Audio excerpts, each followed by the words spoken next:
Okay, Gail, thank you. Everyone, good evening. Welcome to the June 4, 2025 meeting of the Hillsborough TPO Citizens Advisory Committee. My name is Rick Fernandez. I have the privilege of chairing the committee. As is our normal practice, I want to ask everyone to identify themselves and their appointing authority. Again, Rick Fernandez, I'm at-large Hispanic representative. Stephen? Hi, everyone. I'm Stephen Hollenkamp with the City of Plant City.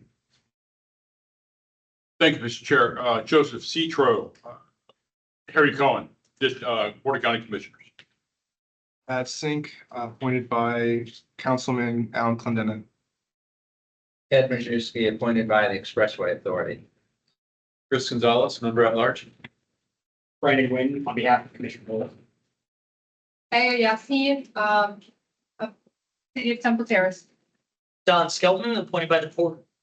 Okay, and if I may, rather than do a roll, let me just state for the record, everyone that just identified themselves is actually in the room for quorum purposes, and that's a head count of 9. Having said that, members online, please identify and your appointing authority. Arabia Adams at large.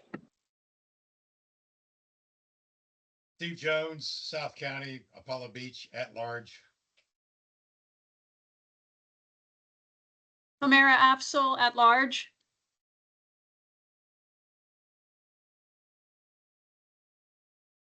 It looks like we also have Michael Carter. Michael, can you unmute yourself?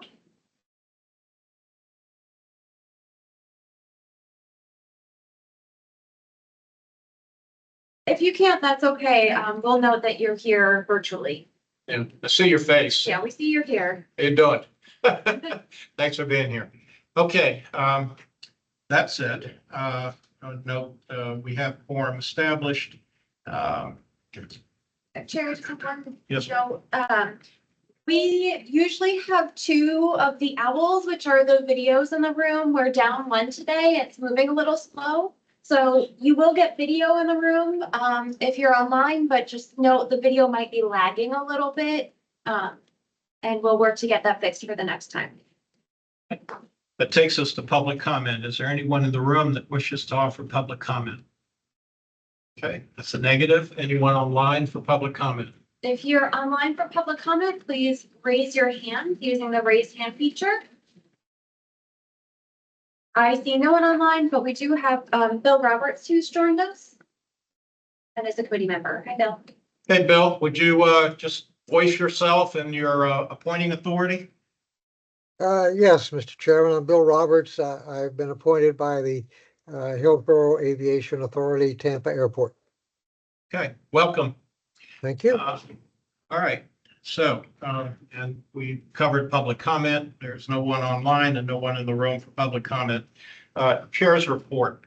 First of all, let me apologize to all of you. I was not able to make the TPO board meeting this last month. It's the first one I've missed. It was a last minute conflict that I had, and I did not learn of the conflict in time to call Stephen or anyone else to cover for me.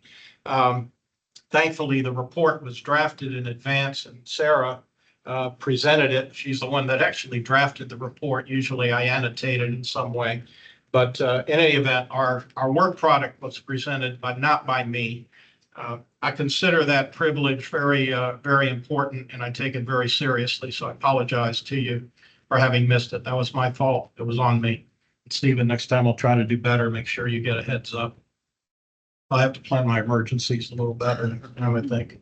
Having said that, as far as board actions relative to actions that we took at our last meeting, the CAC recommended that the TPO board support the annual joint certification of the TPO and authorize the TPO chair to sign the joint certification statement. That was our recommendation. The TPO did in fact approve.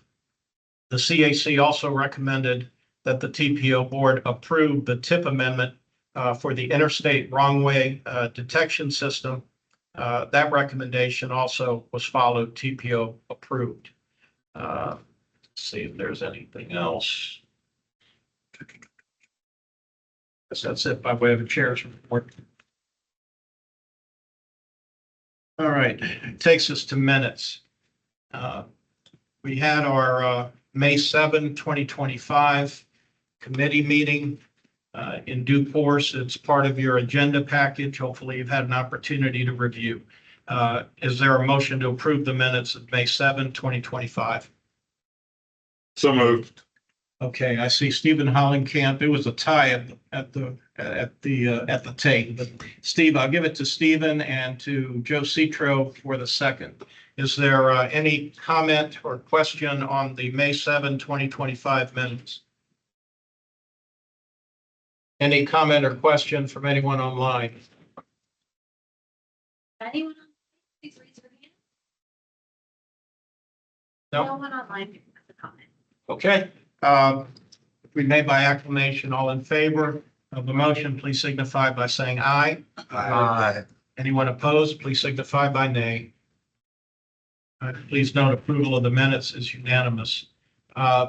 Next, we have, this is a little unusual, because we did have a workshop on May the 21st, and a few of you were able to attend. Thank you for that. We have an abbreviated minutes for that workshop, also in the package. Do I have a motion to approve that minutes document? Motion to approve. Yassine moves to approve. Is there a second?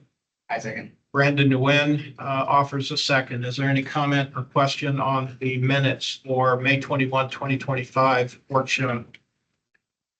Nothing in the room. Is there anything online? Anyone online? Not online. Okay, again, by acclamation, all in favor, aye. Aye. Any opposed, nay? Right, please note unanimous approval for the minutes, May 21, 2025 workshop. Okay, takes us to action items. First action item up to bat, Elizabeth Watkins, TPO staff, to present the fiscal year 26 through 30 Transportation Improvement Program. Hi, Hello. welcome back. It feels like we've been here before. Yes, and thank you, CAC, for your engagement over the past 6 weeks on the Transportation Improvement Program, the priority list, just our healthy discussion about project development in general. So this will be the last of the 3 meetings that you've had on this. And at the end, you will be asked to make a recommendation to the TPO board for them to consider at their workshop. So these slides will look familiar because what you saw in the May meeting, but I've added some content from the workshop and tried to address any of the questions that have been brought up over the past 6 weeks. So I'm going to do my best in this presentation to proactively address those, as well as 2 questions we got from a member this afternoon. So doing our best to work this in, and we'll look forward to any further questions or comments you have. Elizabeth, could I hold you up just for a second? For the record, would you please note that Dana Lazarus has joined us? Gail, if you would, thank you. I apologize.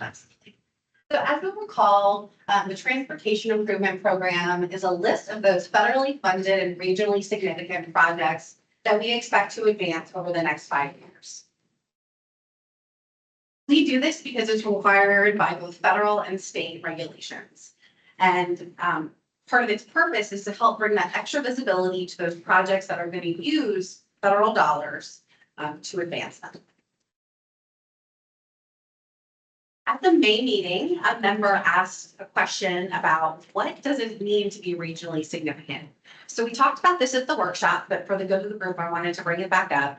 That it's defined in the regs saying a transportation project on a facility that serves a regional transportation need. And that tells us a lot, right? But it's great that there's some examples in statute. So anything that's like a major activity center in the region, think major employment center, a big shopping mall that people drive from a county over to visit, anything that has a big commercial employment or other social purpose would fall under that regionally significant project definition.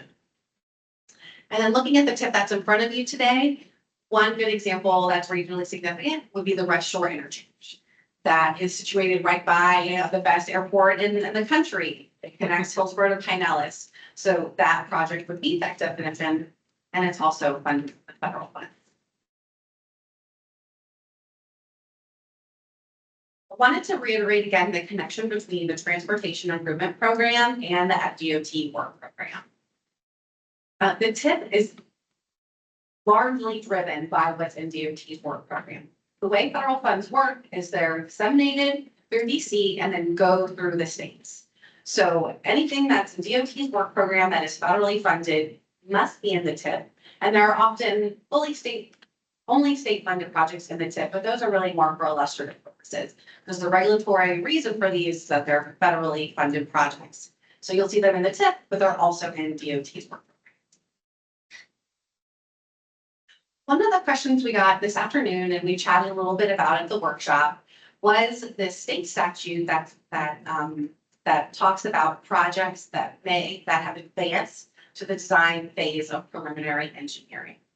Locally, that has been named the point of no return. It got that name because it's in statute, but the TPO board can only single-handedly remove a project from the TIP if there's agreement and joint action from DOT. So that may sound a little bit harsh, but DOT has a track record of incorporating communities' input all the way up until construction.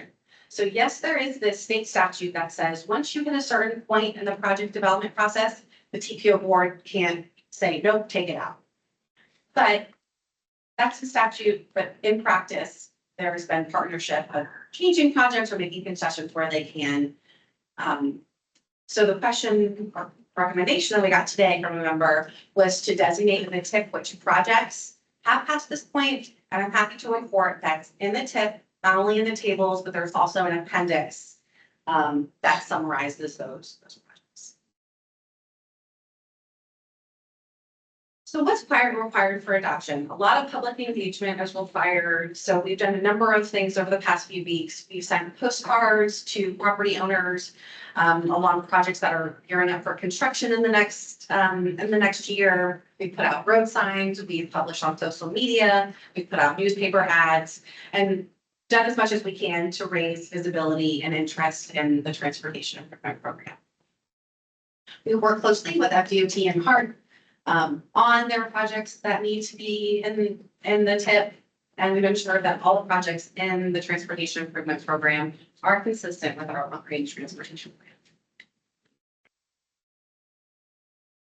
So we're at the end of the project programming cycle. We intentionally put the TIP first on your agenda because this is what's right in front of us. These are the projects over the next 5 years that will be advanced in some way. This has been informed by the priority list that the board adopted last year. So we're really at the end of the process, but the next presentation, we'll talk more about those priorities for the next cycle. So how do projects end up in the TIP? Well, some of them come from that priority list that we'll discuss next, the former table 2. Those are projects that have been solicited from our local government partners and are essentially competing for federal funding in next year's TIP. However, the vast majority of those nearly 200 projects in the TIP come from DOT's priority projects and programs, whether they be CIS, other local projects, other modal agency, or other modal partners. They are included in the work program and then included in the TIP. There was a question from the PATH workshop.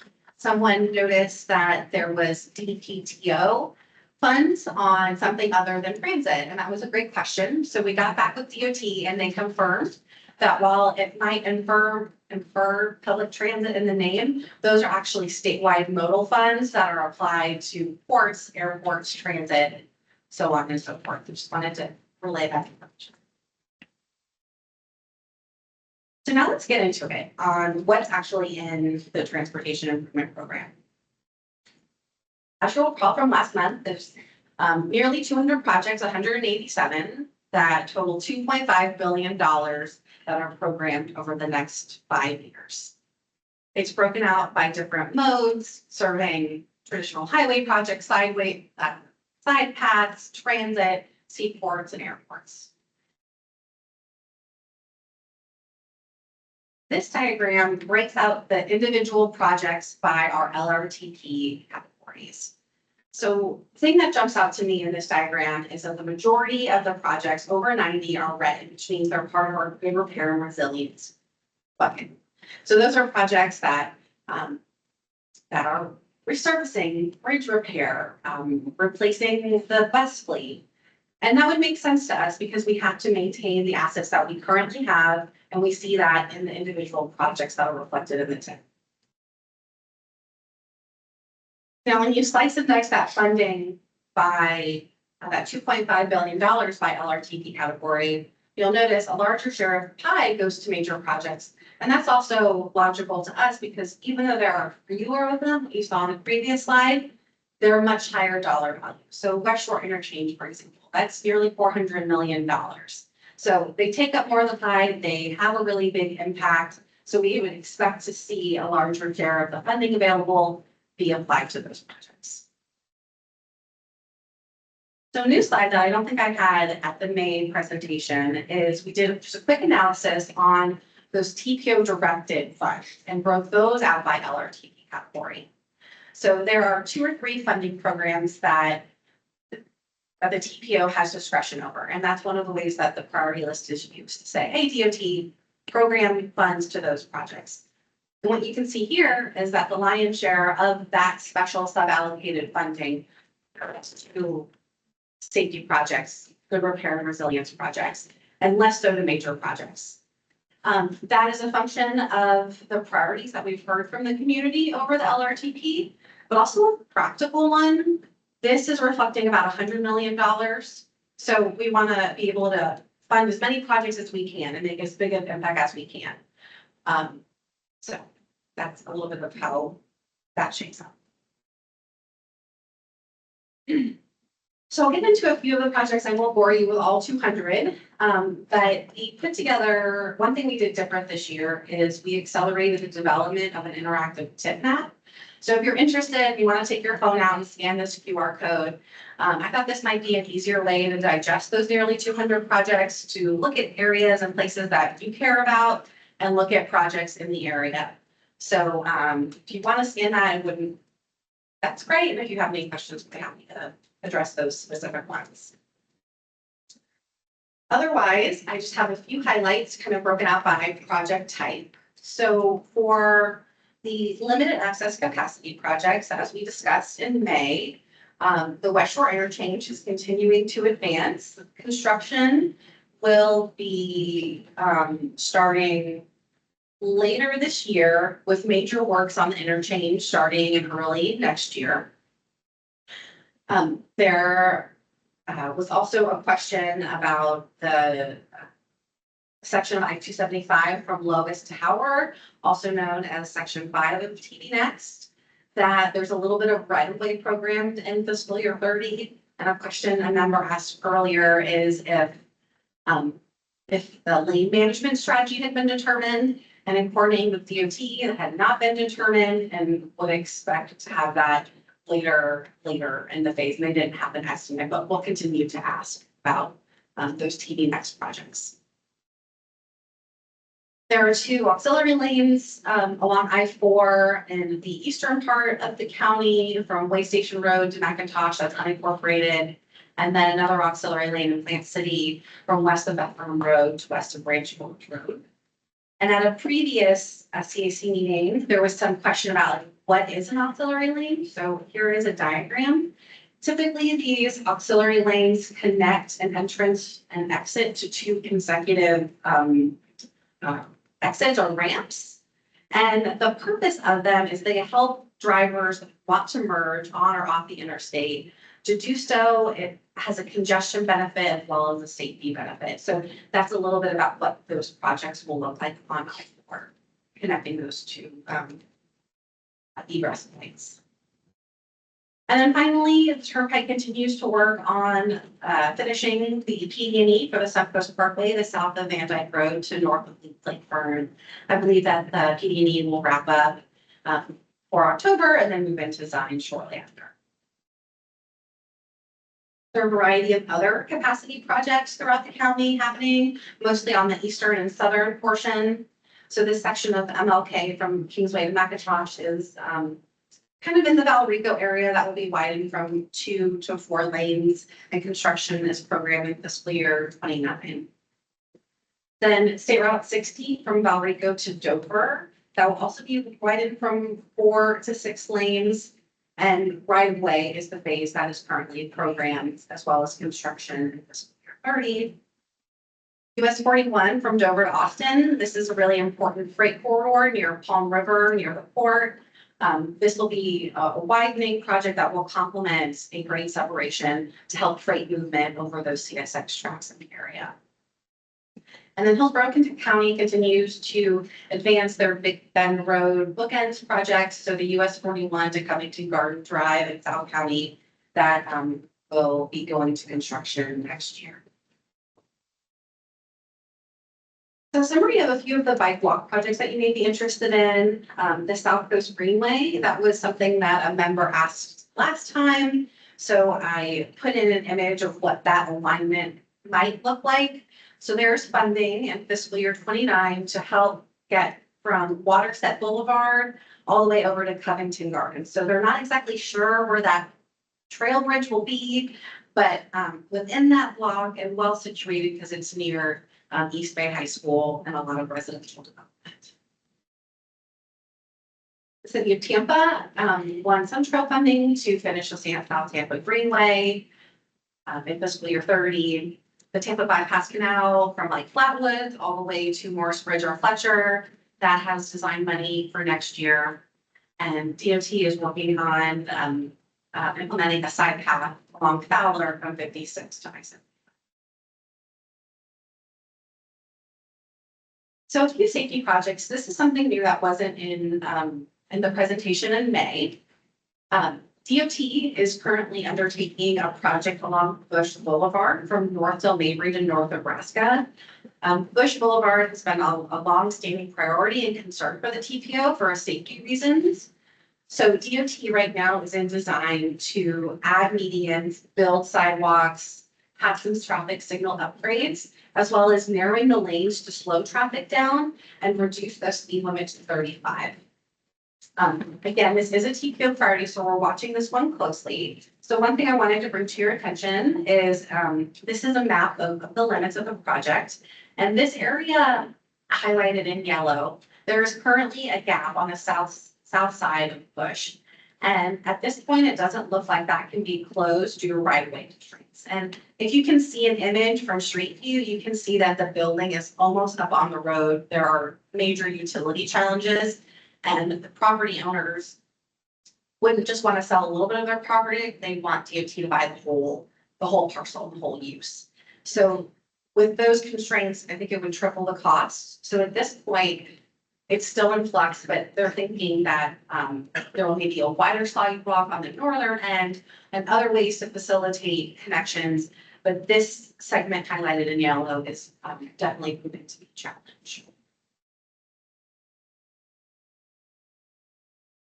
The 2 other safety projects, a lot of investment is happening right now on Fowler. So from Nebraska to Vigia, there's different safety and operational benefits going in. So in the May meeting, someone asked what type of pedestrian crossing will be implemented. And we got confirmation that it will be a full signalized one, like this example on Bush Boulevard. So when the walker pushes it, it will be red, the signal will turn red and they can cross safely. And the final safety project is a similar treatment in Temple Terrace at 56 Waha Road.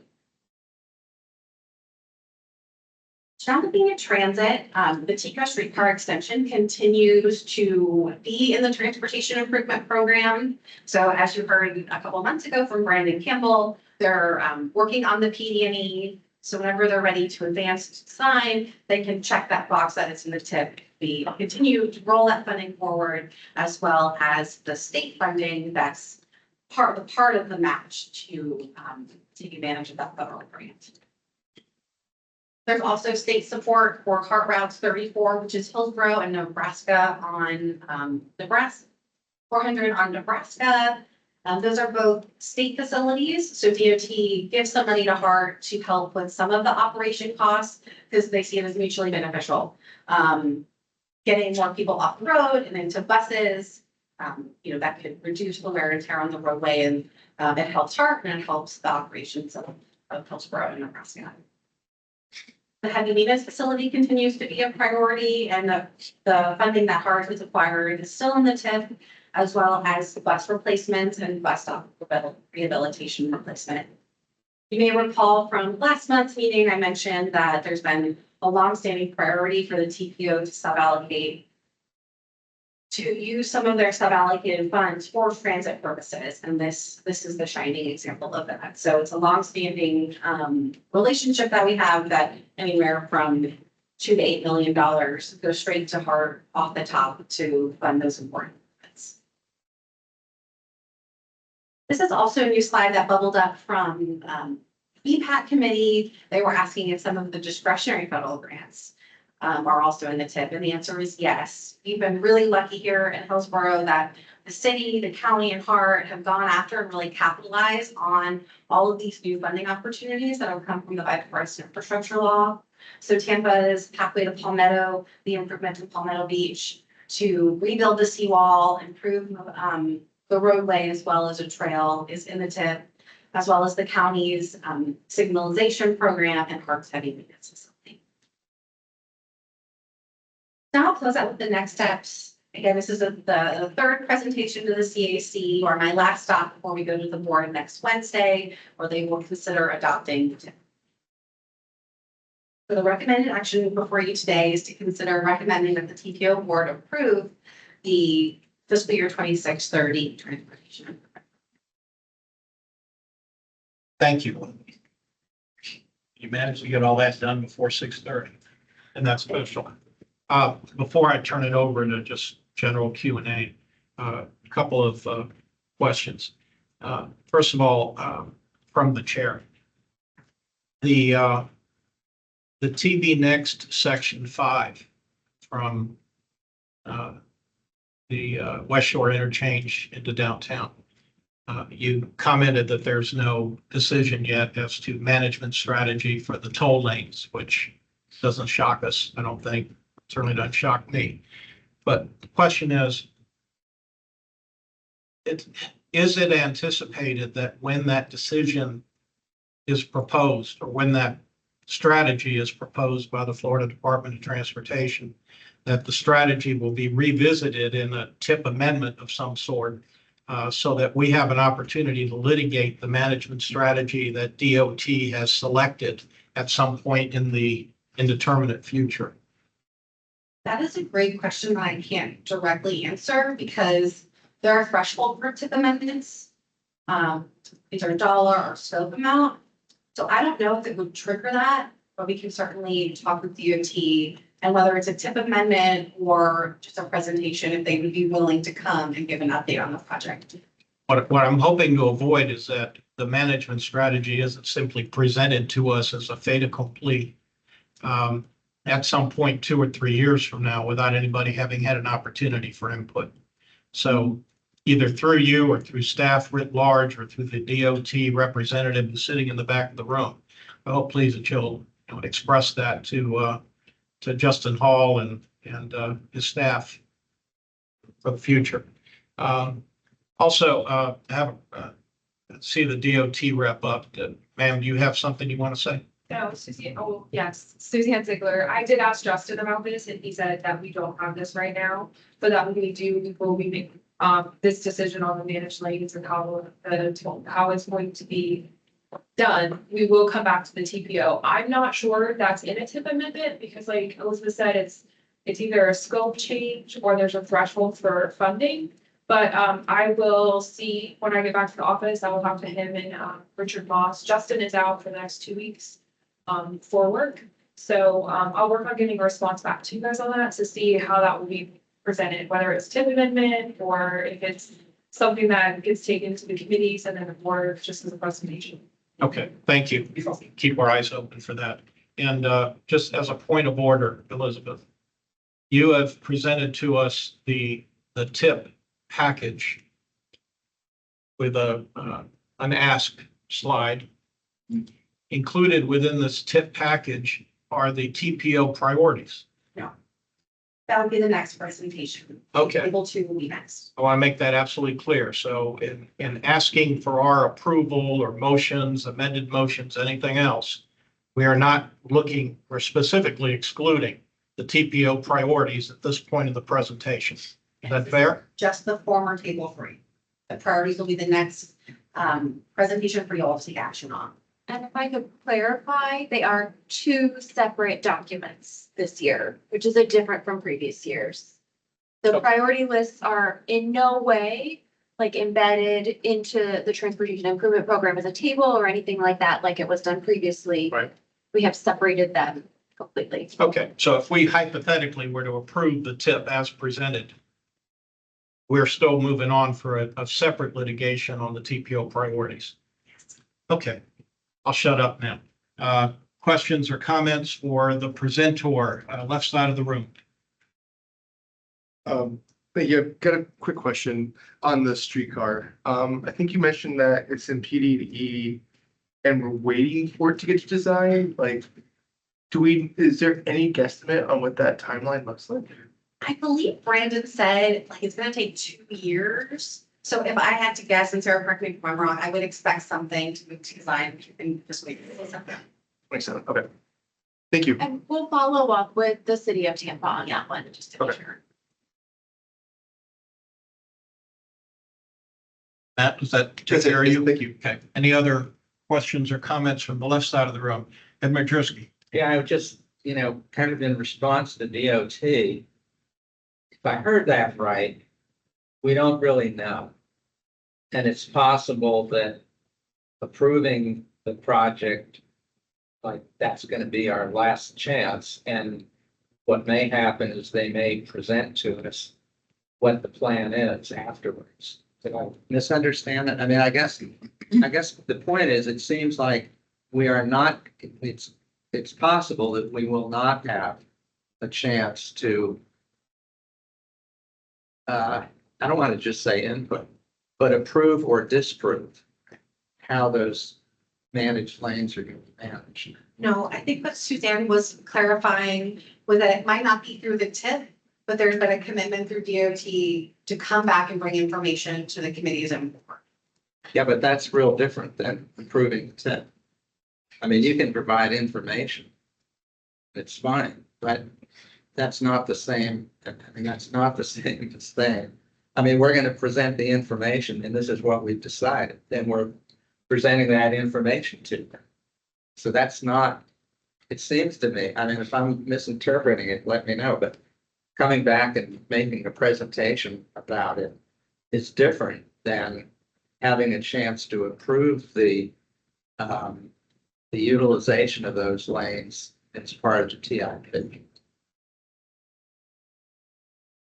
So I guess it would maybe reframe. So that section of Tampa Bay Next right now, all that's in there is a little bit of funding for right of way. So that's really the only thing on the table. I think it partly because you all have been very engaged and proactive. This question of lane management has come up. Yeah. So I think we've got a really clear commitment for DOT to come back and share information, and their track record shows that they listen when they can. So this is only for, we're not into preliminary engineering on that. the P is already passed for that project, yes. Well, I mean, isn't the utilization of those lanes an important part of preliminary engineering? So they're still in design, and that P funding had already been programmed and obligated in the tip. So I guess I'd just love to like kind of like shift the thought on it. Like the tip is just one way for us to be engaged on those projects. And DOT bringing information back, like they're not just gonna talk at us, like they're gonna listen and then take that into consideration. So Sarah, I don't know. Sure, I think I would just, We pull that page, I would just say that, sorry, can we pull that page of that project? of that project up. Certainly, I'll ask, I can pull that up if, you give me just a second, but I think what Elizabeth is saying with the project being in the tip for right of way, it is an opportunity for you to provide feedback in the tip, though it is in the right of way phase in the tip. But that it will continue to be before you in the tip for future phases, and we can certainly ask FDOT for an update on the status of it, and I know they have committed to come back, and I hear what you're saying, that an update is different than action. And certainly we'll continue to work with FDOT on that, and let me just pull up the, that page.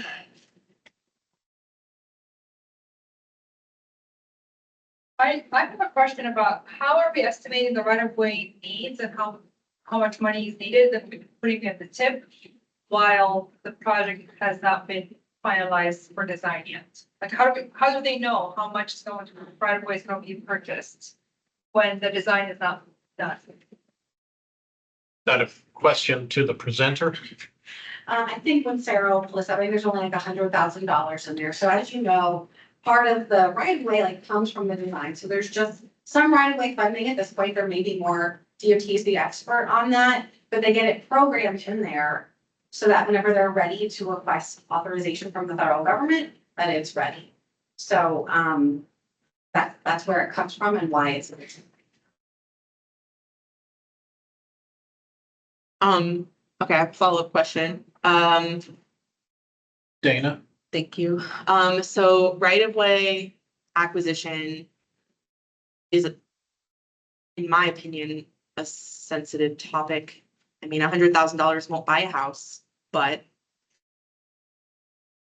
I am concerned about approving right-of-way money for a highway widening project that I don't know what that's going to impact in the community. And I don't know anything else about that right of way, that capacity project. I had asked in an email what phase that segment 5 is in. And if a selected alternative was selected. And I think I asked if I could see it or where I could find it. And maybe I didn't because I didn't receive that. I don't know, but yeah, so I also have a lot of concerns and thoughts about this particular ask, even if it's a small amount. Yeah, we responded with the approved NEPA document, which has the preferred alternative. Maybe Sarah could circulate that after. Yep, I will resend that out. Thank you. Do we have do we have coordinates for this item in the tip? What page is on, what line item it is? Frankly, I don't have that in front of me. Sure, and I was in the process of pulling it up here, and I'm still let me stop sharing and I will share that information. Probably a couple items, right? Because it's broken up into 2 segments. So you have a section that's north of Howard and Lois, right? And then we have another section that goes to 60. Right. Yeah. I don't know where that ROW is actually occurring between those two, but the lanes are the same. Just checking, because right here we have from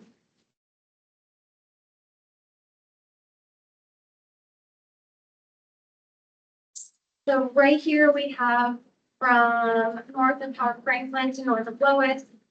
And then we have State Road 60 from Kennedy to north of Spruce. Try 434045.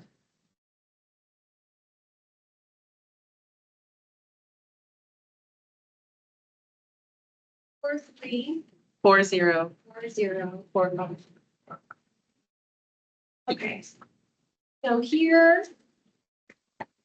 Thank you. Right now for this project, from north of Lois to north of Howard, it looks like preliminary engineering is happening before 26 And in 27, it looks like utilities and railroad is having greater than 30, and the right of way that Elizabeth was mentioning in 2030. This is confusing. It is confusing. I'm not sure what we're being told. If somebody were to desire to make a motion directed to this particular item, would you please give me the specific location? The line, The line, yeah. page 161 of the Transportation Improvement Program.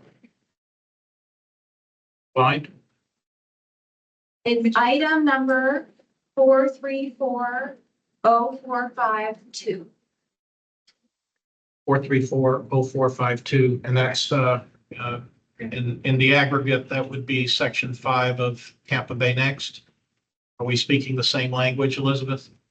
Yes, the only thing I'd like to clarify for this, if you want to have specific points, Sarah, this is part of the appendix. If you could also give the chair where it's duplicated in the whole table, in the forward table 3, that'll be on an earlier page number. So Sure, that's page 44. And the number is the same, 4340452. and then Suzanne Ziegler from FTT has nothing. So I reached out, Justin is currently traveling, so, I wasn't able to get a hold of him.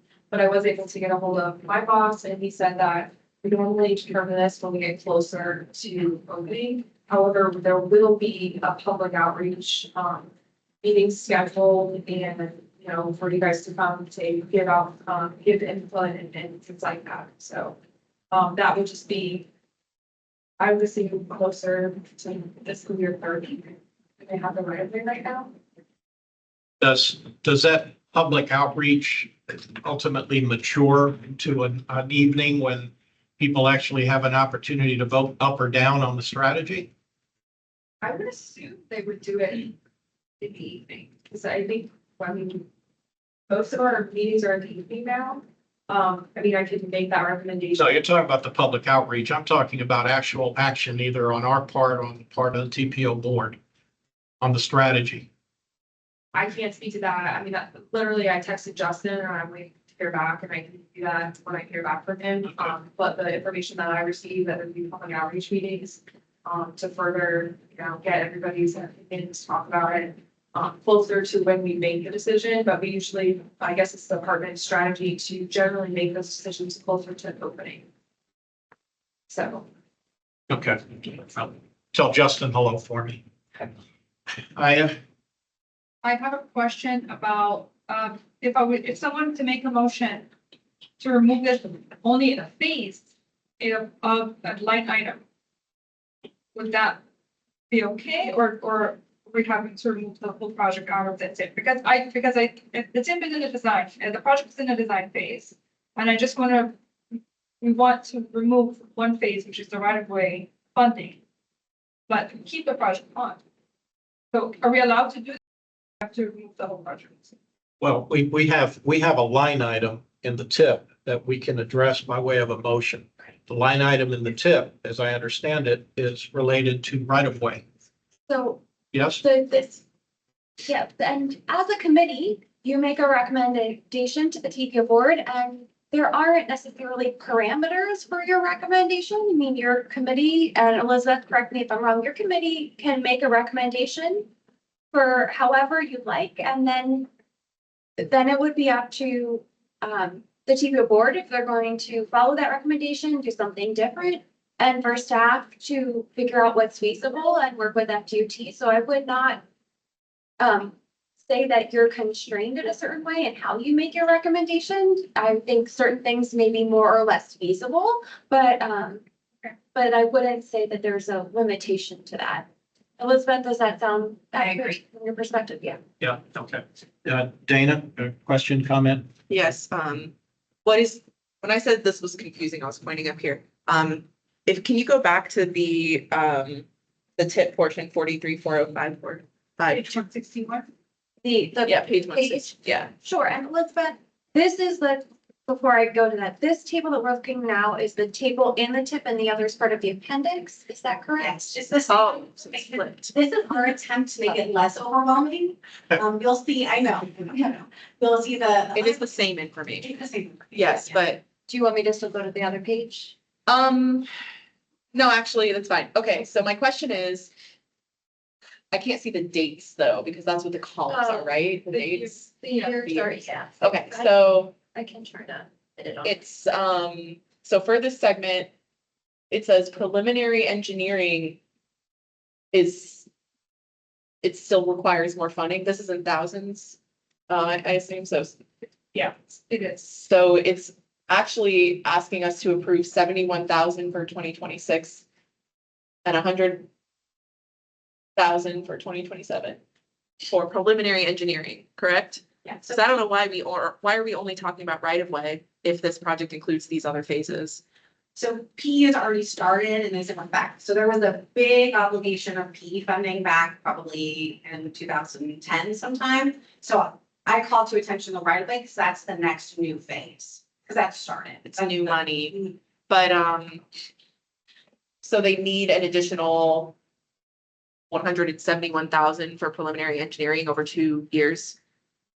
In 27, yeah, and that could be for any kind of additional analysis, permitting, like a lot of things kind of fall under PE. You'll see even projects that are going into construction next year, they have some money to just close up loose ends. Sometimes the NEPA reevaluation is needed. So it's very common to see PE continually be funded as challenging as the project. Oh, Elizabeth, oh, I'm sorry, Tina. I was just gonna ask if you could clarify, because we have some new members, what it means to have before 2026 and after 2030. And sorry, Dana, you can ask your question. I would like to know the answer to that, but I do have a follow-up. Yeah, thank you. So before 2026 is all funding in an earlier tip that has fallen out. So for example, funding in 2025, 2024, that would be included in before 2026. The after 30 is everything that DOT thinks they might be able to fund in outer years. And again, they were very much focused on these 5 years. So the before and after is just kind of illustrative to see how much has gone to which phase previously and what they're anticipating outside the window of the tip.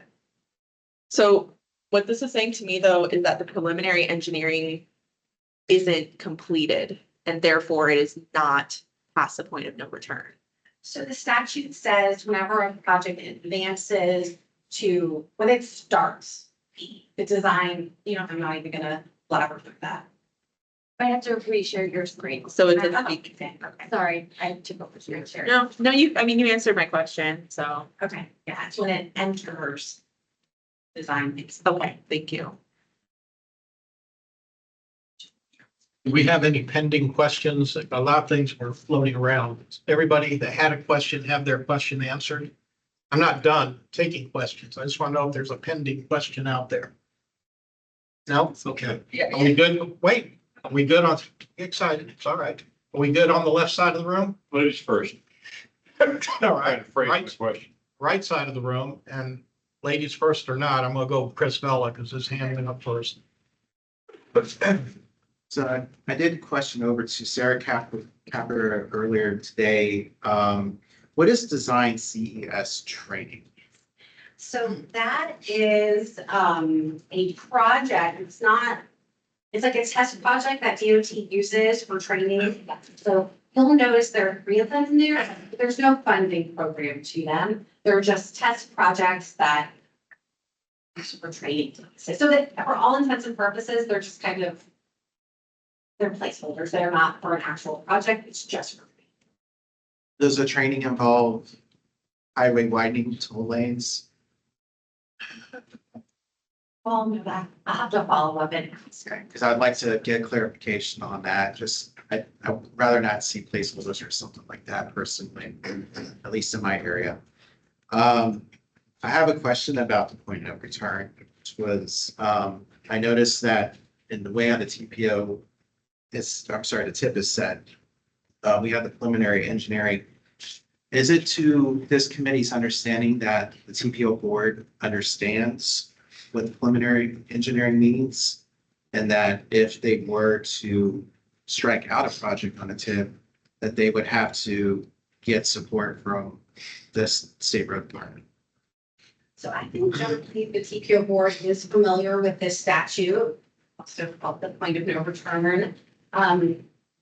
Staff has provided an appendix in the tip, which was shared earlier, that kind of tries to interpret what that regulation means and then calls out those projects in the appendix and in the document. So we've notated them as much as we can. I know legal counsel Cameron has been educated the board. So I feel pretty strong that the board understands what that means.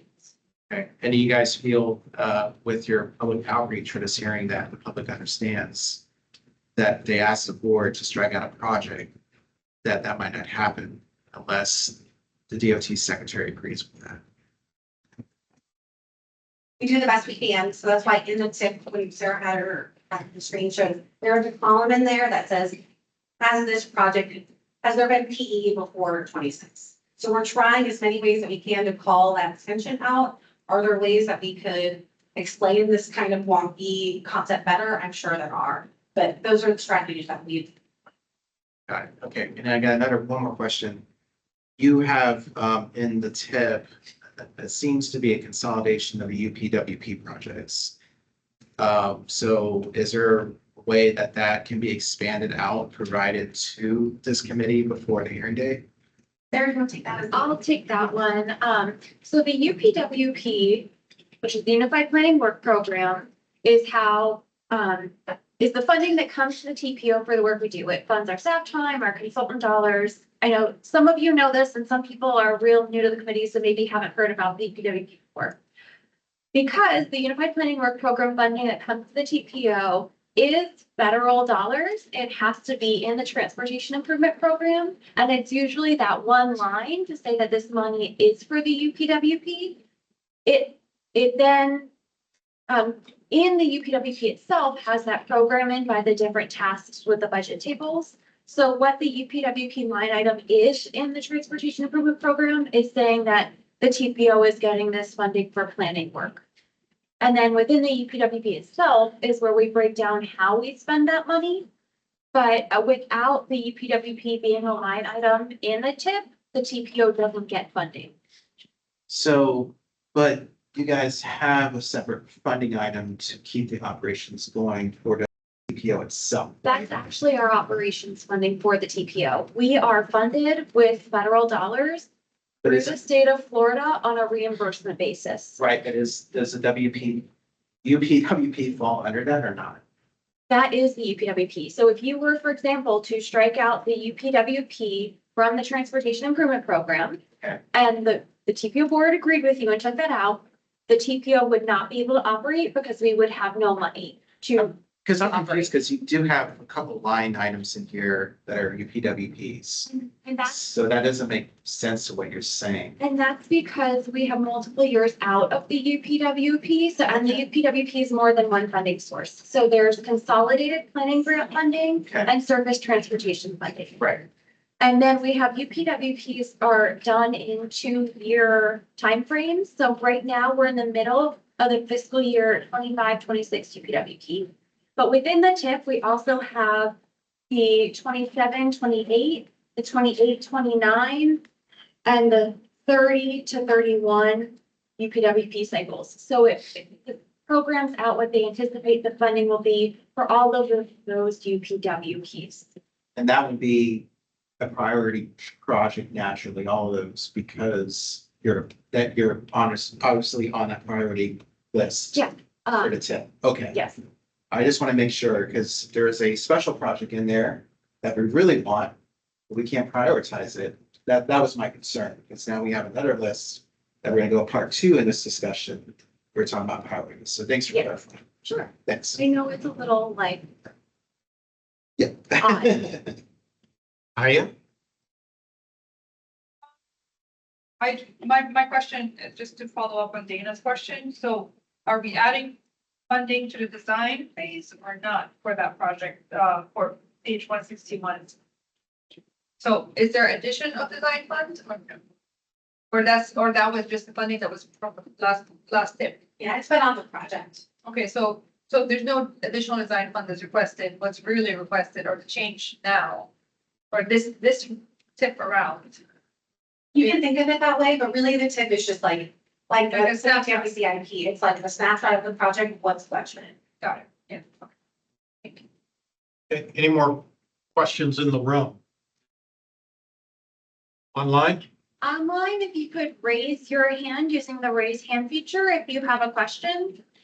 I know sometimes there's a struggle with that, so if you are not able to use that, if you could put in the chat that you have a question, that would be another way to indicate you would like to speak. I don't see any raised hands online or anyone putting anything in the chat about a question.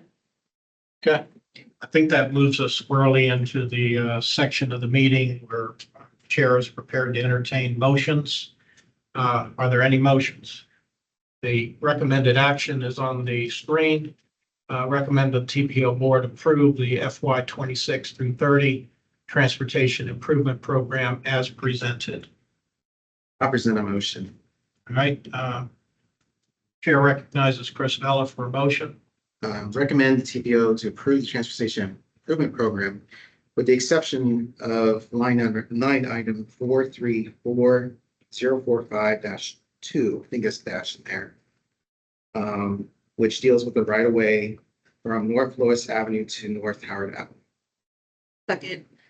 If I could clarify the motion, are you looking to exclude only the right of way for Yeah. part of the line or the whole entire? The whole line? entire. The whole Yeah, entire. so I line. mean, my references to the RPM number, Okay. if that's suitable language. That is suitable. I just wanted to make sure we understand that includes everything associated with that FPM number. Correct. Okay. Okay, so that I'm clear. The motion, essentially, I'm restating this somewhat, Chris. The motion is to strike from the tip the line item related to 4340452, 2, yeah, correct? correct. Which I will just annotate is what has previously been referred to as Section 5 of Tampa Bay Next. Correct. Is that also correct? Okay. Is there a second to that motion?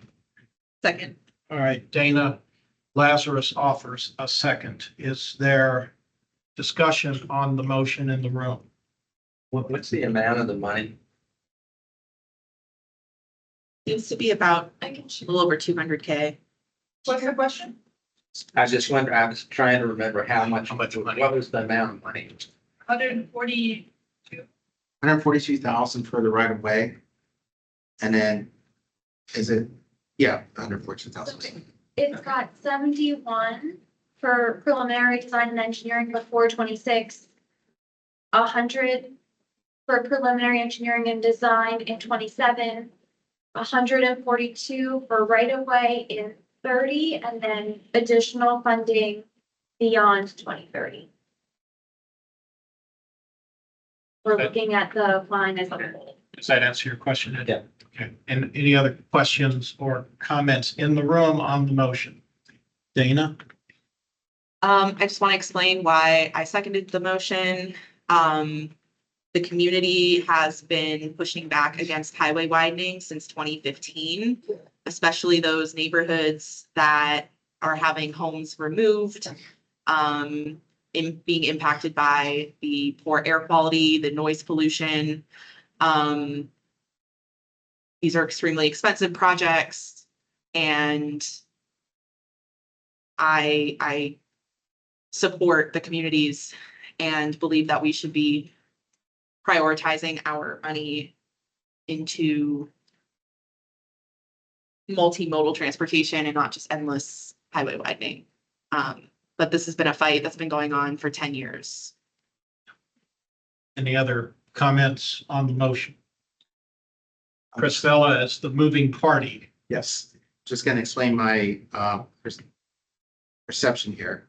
Throughout the years, I've noticed that DOT, whether or not through intimate domain or real estate transactions, they acquire a lot of properties along the roadway. So over many, many years, sometimes decades, they set the landscape up where it becomes easier years from now to push for a wider road based on a plan that's 15 to 20 years old, that has no relevance at all on the growth patterns of today. So it is very important to consider when I'm presenting on the table, because there should be an order of process. And that is, we really need to be having discussions first before we pledge money to have these real estate transactions and to fully commit to these projects. So I think it's really important in the due process of order of making important decisions, economic decisions, as well as decisions for the community. So that's my talk. Okay. Did you have your hand up? Oh, I'm gonna say no to this motion, and I want to say why. Because we're basically taking out a project that has already been funded through design. So it's the designers are working on it right now. So we still haven't seen what they came up with for improvement. So it might not be that they're gonna be taking right of way that's unneeded. So we haven't seen that yet. So if I would have made the motion, which I haven't, it would have been only for the right of way until we see what the concept and the design is. But, so I'm not gonna support this amended motion. Okay, it's not an amended motion, it's a motion. A motion. It's a straight up motion. Okay, sorry. I have not heard an amendment to it at this point. Any other questions or comments in the room? I would say, 142,000, you're not buying somebody's house. I mean, this is a sliver of right of way somewhere along there. And so I'll leave them to voting bill as well. Any other questions or comments in the room? Anybody online? Anyone online, please use the raise hand feature or put a note in the chat that you would like to speak. I see no comments online. Okay. I am going to support the motion. And I'll echo the supportive comments that have been heard so far. But my primary discomfort has to do with the failure of the Department of Transportation to this point, after years, to actually commit to a lane management strategy. Been talking about this. I don't know if it's been as long as 2015 for lane management strategy, but it's been at least 5, 6, 7 years. And I know the TPO board, granted under different incarnation as far as political leanings, has expressed a concern about toll lanes running through the city of Tampa. The Tampa City Council has expressed the same concern, and I have that concern. We should know that by now. We should know what they plan to do. And it seems to me that we continue passing this item through, we're just increasing the likelihood that this is going to wind up coming back again to bite us, possibly in an ambush. I'm not so naive as to think that that couldn't happen at this point. So I'm going to support it, although my reason may be a little bit different from some of the others. For whatever it's worth, I'm one vote. Okay, any other comments or questions? Yeah, nothing online? Anyone online? No one online. Okay. Gail, could I trouble you please to call the roll? Yes, sir. Rick Fernandez. It's a yes. Stephen Hollenkamp. No. Dana Lazardus. Yes. Brandon Nagoyan. Yes. Joseph Citro. Yes. Matt Sink. Yes. Aya Yassin. No.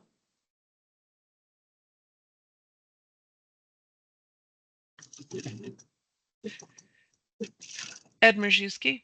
No. Don Skelton. No.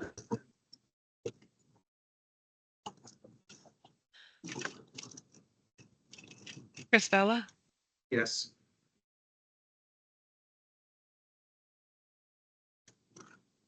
Chris Gonzalez. Yes.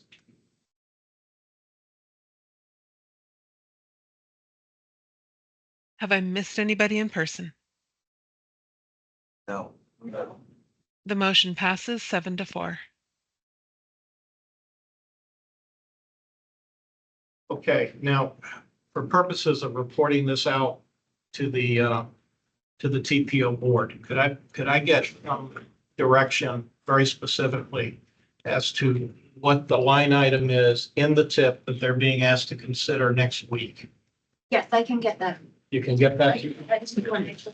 It's something beyond the FPN number, but where specifically it is. Like in the old days, I could say table 2, line item 35.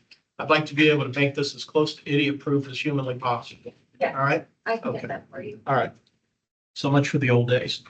Okay, and I have one other question for you. I just want to make absolutely sure about this. Not to bury the lead, but I intend to make a motion at the appropriate time to strike the line item of the, I guess it's in the priority list now, related to I-275 north of Hillsborough to Beers and the capacity project therein. I want to be absolutely clear that that line item, that project does not exist in the tip that we've been asked to litigate right now. So I'm not waiving any opportunity to strike it in the tip context. If I want to strike it, I strike it in the priority context. Yes? Yes, number 53. Number 53. Okay, very good. If we're done with the tip, let's move on with the priorities. And understanding that this, the priority list is the action where the TPO board and committees have the most authority. So I'm really excited to discuss about that. If I'm going to be intentional about moving through this presentation quickly so that we can get to your motions, comments, and questions. So as you'll recall, this is the former table 2. It is a ranked list from 1 to 73 of projects that need funding to advance, whether they need planning funding, design, right-of-way, or engineering. These are all projects that are pre-construction that have been ranked to hand over to DOT to ask them to fund them with the next programming cycle. So that's the number one way that this list is used. We hand it over to DOT, and as they develop the next tentative work program, they go down our list and allocate funding until it's exhausted. Some secondary ways that it's used is it's another way to communicate to DOT a need on their own facilities. So there are many state routes in the counties and cities. So if the municipalities wanted to see changes on 56th Street and Temple Terrace, this is one way to communicate that. And then it also shows community support for projects. So even if it doesn't end up in DOT's work program, we've seen our local government partners link the priority list as they're applying for grants and saying, hey, federal government, this is a priority. Check out the list from the team. So we are earlier in the project development process here. Again, this is the draft priority list that will be considered for action next Wednesday, the TPO board, and the process that I mentioned here. Very briefly about how different agencies are involved, because it's a collaborative effort. The local agencies, so our municipalities, the county in part, all projects stem from them.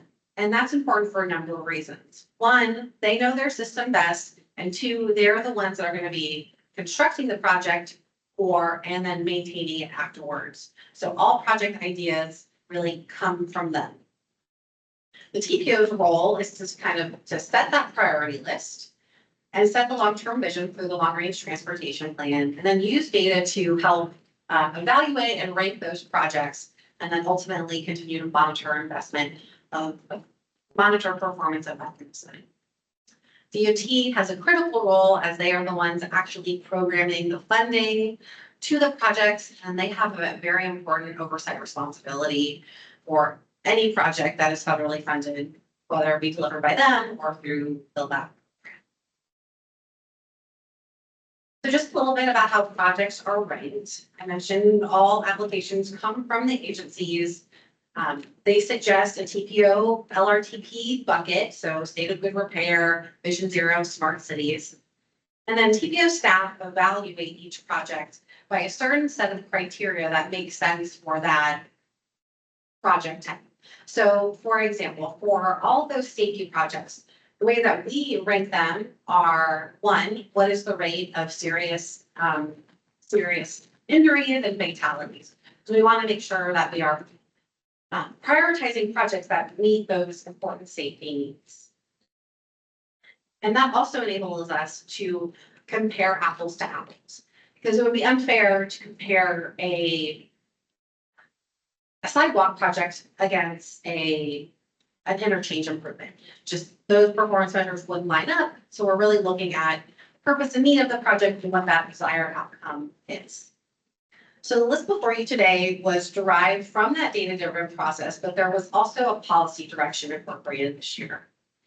As you'll recall, last year, the CAC made a recommendation to move up the streetcar extension downtown to airport transit and right line multimodal connections to the top of their respective categories. Be that real choices of not driving or major projects. So TPO staff took that as direction from the board, and we did the data-driven analysis and then moved up those projects since that decision was just made a year ago. So now I'll get into some of the projects. This is a map just illustrating where those projects are. You can see that they're all points of the county and each municipality and cover each of the project types.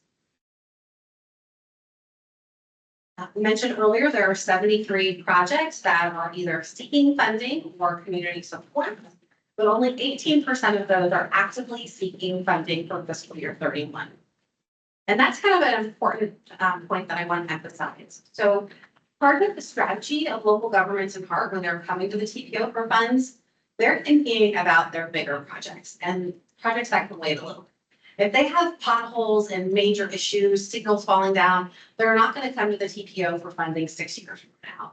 So just because it's not on this priority list doesn't mean that it's not a priority for the community. It's just a priority for this type of funding for the timeline that's required and the regulations given that it's federal funding. So I'm just going to spend time talking a little bit about those projects that have active applications that are seeking funding in fiscal year 31. Again, there's only about 16 of those. We'll start with our smart cities. So after the last long range transportation plan, we heard from the community that this was a major priority. So it has moved to the top of the list. So the first set of projects are smart cities. And the only smart city project that is competing for funding in 31 is a project in Temple Terrace at 56 and Druid Hills for signal and intersection improvements. Then moving to the next priority category is the state of good repair. This is where we see the majority of parts requests this year. I mentioned in the last presentation, there's a longstanding relationship and commitment to use some highway funding for transit, for bus replacements and bus stop capital repairs. They also submitted an application for the Hart Heavy Maintenance Facility, but the request was significant and would wipe out the budget for the foreseeable future. So that likely will not get SU, but there was, in previous tips, about $25 million of just the TPO sub-allocated funding has gone to the heavy maintenance facility, which is a very expensive project and being phased out. So Hart is taking an approach to go to all pockets. Local funds, they got a discretionary raise grant, they've gotten some TPO funding, but they're going to need more sources, likely local revenue source, to get that project through the finish line and through phase 2. Then segueing to the next category, which is Vision Zero. The city of Tampa submitted one application this year for some traffic calming improvements along Hannah Avenue. So that will include some sidewalks and intersection improvements, and then I believe a continuous center turn lane to help move traffic. Temple Terrace also submitted another project at 56 and 113th to install a pedestrian signal and safety improvement. This is just south of Fowler, and there are a number of pedestrians in that area. And then finally, Plant City submitted an application for College Street, Complete Street.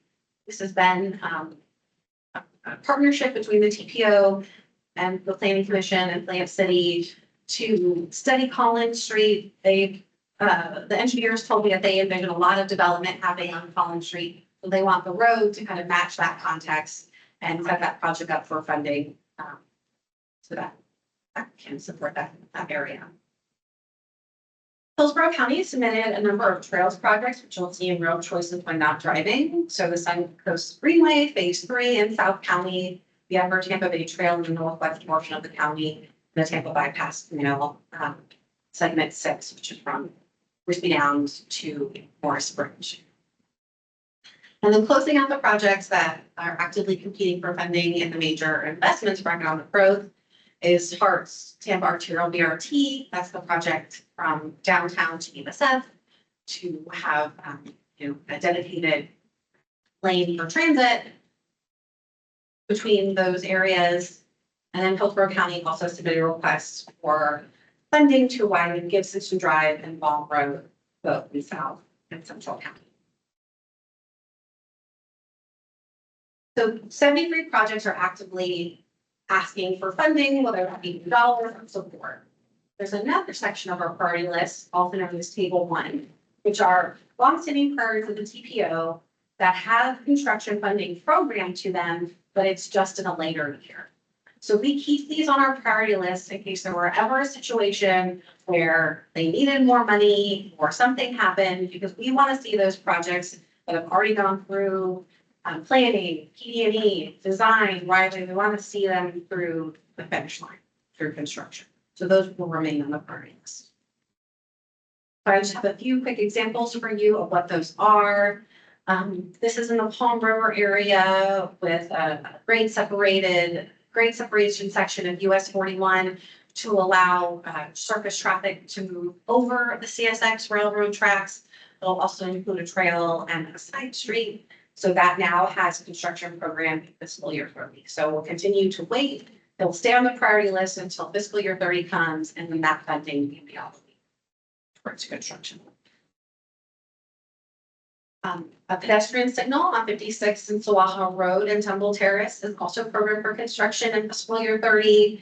This location is near a busy shopping mall. A recent corridor study showed that there were a number of bike ped crashes. So that will, we're happy to see that construction has been allocated to the project. And then finally, the city of Tampa was awarded SunTrail funding to flush out the greenway along near McDill in South Tampa. And that's programmed for fiscal year 30. I'm going to breeze through these so we get to your conversation, but as we've talked about these projects take years, decades, a very long time. So wanted to pause for a minute and acknowledge some of those long-standing priorities that have finally been built and are open to the public. So the top of one, of course, has to be the Howard Franklin Bridge, which opened this past spring. And then next spring and summer, we expect the bike path to be open to traffic. An intersection improvement in the West Shore area was important to the city of Tampa and the TPO. So we got that program, and it was built and opened in March to include a pedestrian refuge, crosswalks, and a new signal. Nebraska Avenue has also been a longstanding priority of the TPO. So in December, DOT wrapped up a variety of pedestrian improvements all the way from Sulphur Springs to downtown Tampa. Includes pedestrian signals, medians, lots of great features, and it looks fabulous out there. And then finally are some new signals out on US 301 at various intersections. It's a rapidly growing part of the county. And not only were the signals and crosswalks and intersections updated, but there now is a connection to the Fort King Trail from US 301. So like the tip, we're at the very end of this process, and we'll go to the TPO board next week where we will summarize any of the committee's recommendations. So the recommended action for you today is to recommend the TPO board approve the fiscal year 27-31 priority list. And if anybody needs copies, I brought a few, if that's helpful, because that might be helpful. Would anybody like a hard copy?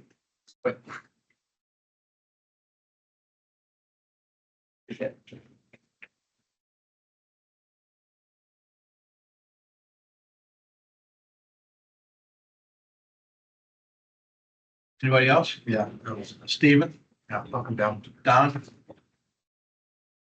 Please, thank you. Copy. I can always pull it up online too if people have specific questions and share my screen.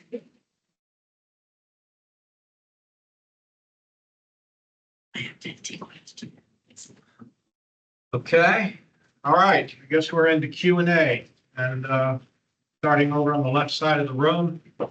See Dana Lazarus. Okay, my first question is, there was a project that was moved up the lot that was a CSX study. I see a CSX project in here, it's number 32, but it feels like it's changed from last year in the wording and description. It's number 32. Yes, okay.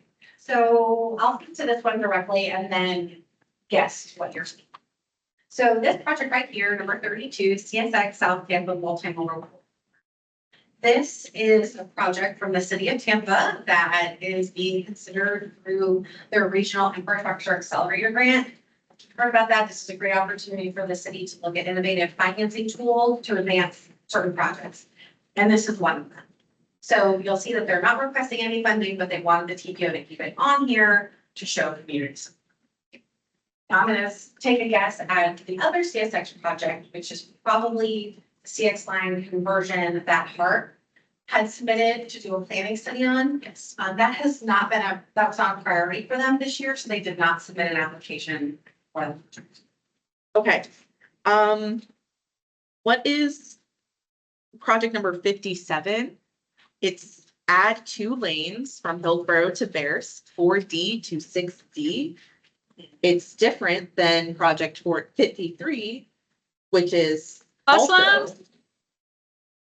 275 Hillsborough to Bears. So what is the difference between those two? Good question. So number 53 is widening of I-275 from Hillsborough to Pierce, and 57 is widening of Pierce to Surface Street from I-275 to Crispy Downs. And that was submitted from the commercial. Does that make sense? So they want to widen Bears? Or I'm sorry. Yes. Yes. Yes. Okay, that's a great idea. Why is PE funding in the lot for Hillsborough to Bears, but not in the tip? Preliminary engineering funding from Hillsborough to Bears, and that confused the heck out of me last year. When I was like, oh, it's past the point of no return, but it's not even in the tip. So what's the discretion there? So that was one of the reasons why we wanted to separate the priority list from the tip. Because it being the priority list, there's no funding on it. Like DOT, it's in the design phase now. But there was nothing in the tip to strike because it wasn't in there. It was just in the priority list, which Commissioner Wastall, he made the motion to change it from sound walls back to its original description.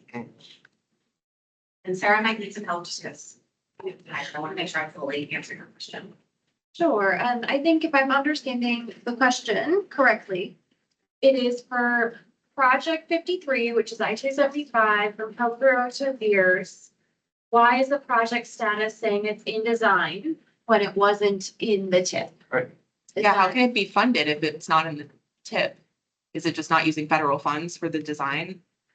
So I think if I remember correctly, and I'm just gonna click on this link that's here, and pull that up. I think that is because funding had previously been in a previous tip for design. And because of what was on the priority list, it wasn't moving forward, but when the priority list changed, there had been funding assigned to that. That said, I'd like that confirmed if we could from Elizabeth or our partners on that, where the design stands. If you don't have that now, we can follow up with that information. Hi, Suzanne Ziegler, FTC. I was just telling Elizabeth that it's hard to explain, but so I can't speak to where exactly we are on the PE. I can go back and ask the project manager about that. The money, I remember because you asked last time I was here, There was a young lady that was sitting right there and she was confused too. So the funding wasn't in that tip last year. So it was in the original tip, which was like 21, 22. And so when it was removed, we put the project on hold. So the money actually was still on the project, like not authorized for us to spend it. But it was sitting there. So when it got added back on the priority, we were able to use those funds. So we didn't like, I think the question last time was, we use money in the last year's tip, did we take money from a project to put on that? And the answer is no.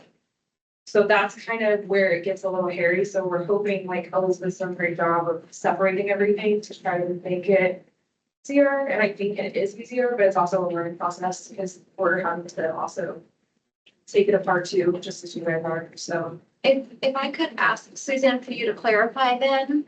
Yeah. So the reason this project is not in the current tip is because it doesn't need any future funding for design and no future funding bases are in the tip. correct. So that's why it is not in the tip, but in design. So what I'm gathering, I'm getting closer to understanding, is that it's, this is a weird and like unique sort of situation.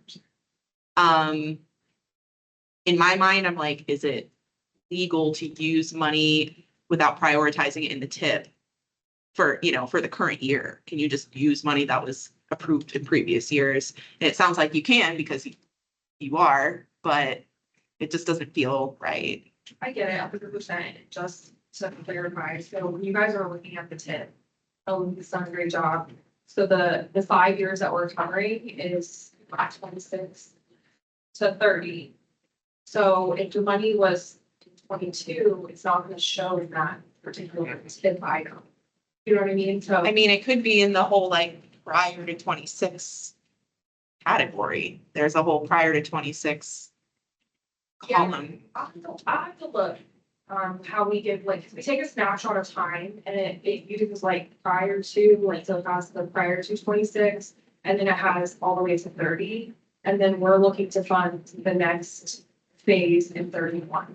Okay, so, but I'll double check that same snapshot and see if it catches it there, but it's confusing because when you look at a tip every year, it's a new 5 years. So you're moving out 1 year. And so it doesn't always capture everything that would be happening because there might be money from 24 that's not showing, money from 20 and stuff like that. So it is a little bit confusing, but if you have any questions, I'm happy to help. Just let me know. Okay, moving on down the line here. Any other questions on the left side of the room? Well, maybe, Mr. Mr. Citro.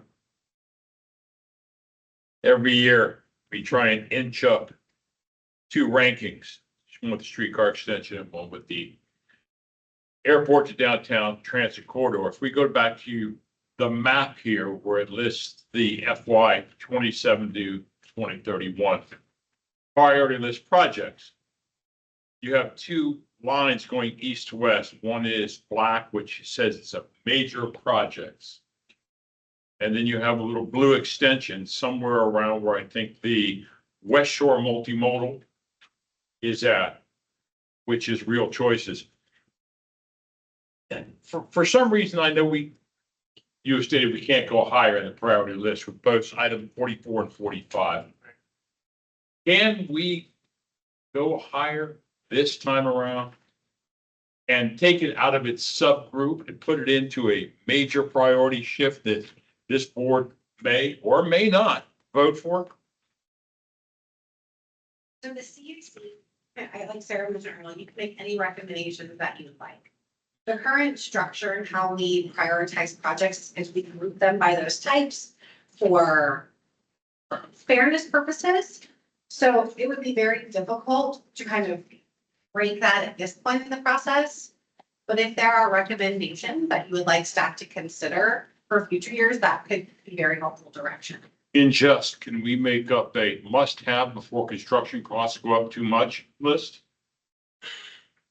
Because the way I'm looking at this, I know a lot of people want streetcar extension, and I know a lot of people I speak to each and every day that want some sort of transportation from the airport to downtown.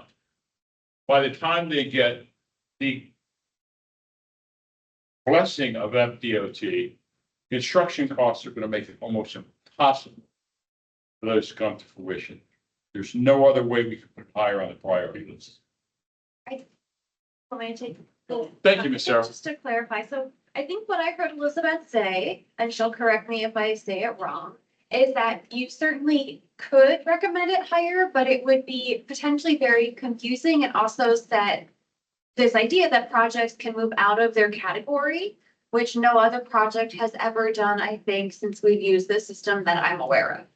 So that would certainly create a precedent and also maybe confusion. But kind of like what we talked about previously, you can make whatever recommendation you want as a CAC and we see what happens when it goes to the board. What I also heard Elizabeth say is that as a CAC, you can provide direction to us as staff if you would like us to look at how we change doing these. It wouldn't change anything for what happens next week to the TPO board, but it would give us a staff direction as we work on this for next year that maybe you'd like to see us do something different or think a little differently and work with you on things. So that is another avenue for you as a CAC to give us direction on, whether it's a motion or a CAC feedback that would help us in the next year as we work on this again. Thank you, Ms. Sarah, and thank you very much. However, I'm still at that frustrating head banging on the wall mood. We've been talking some of the similar things for the last 30 years.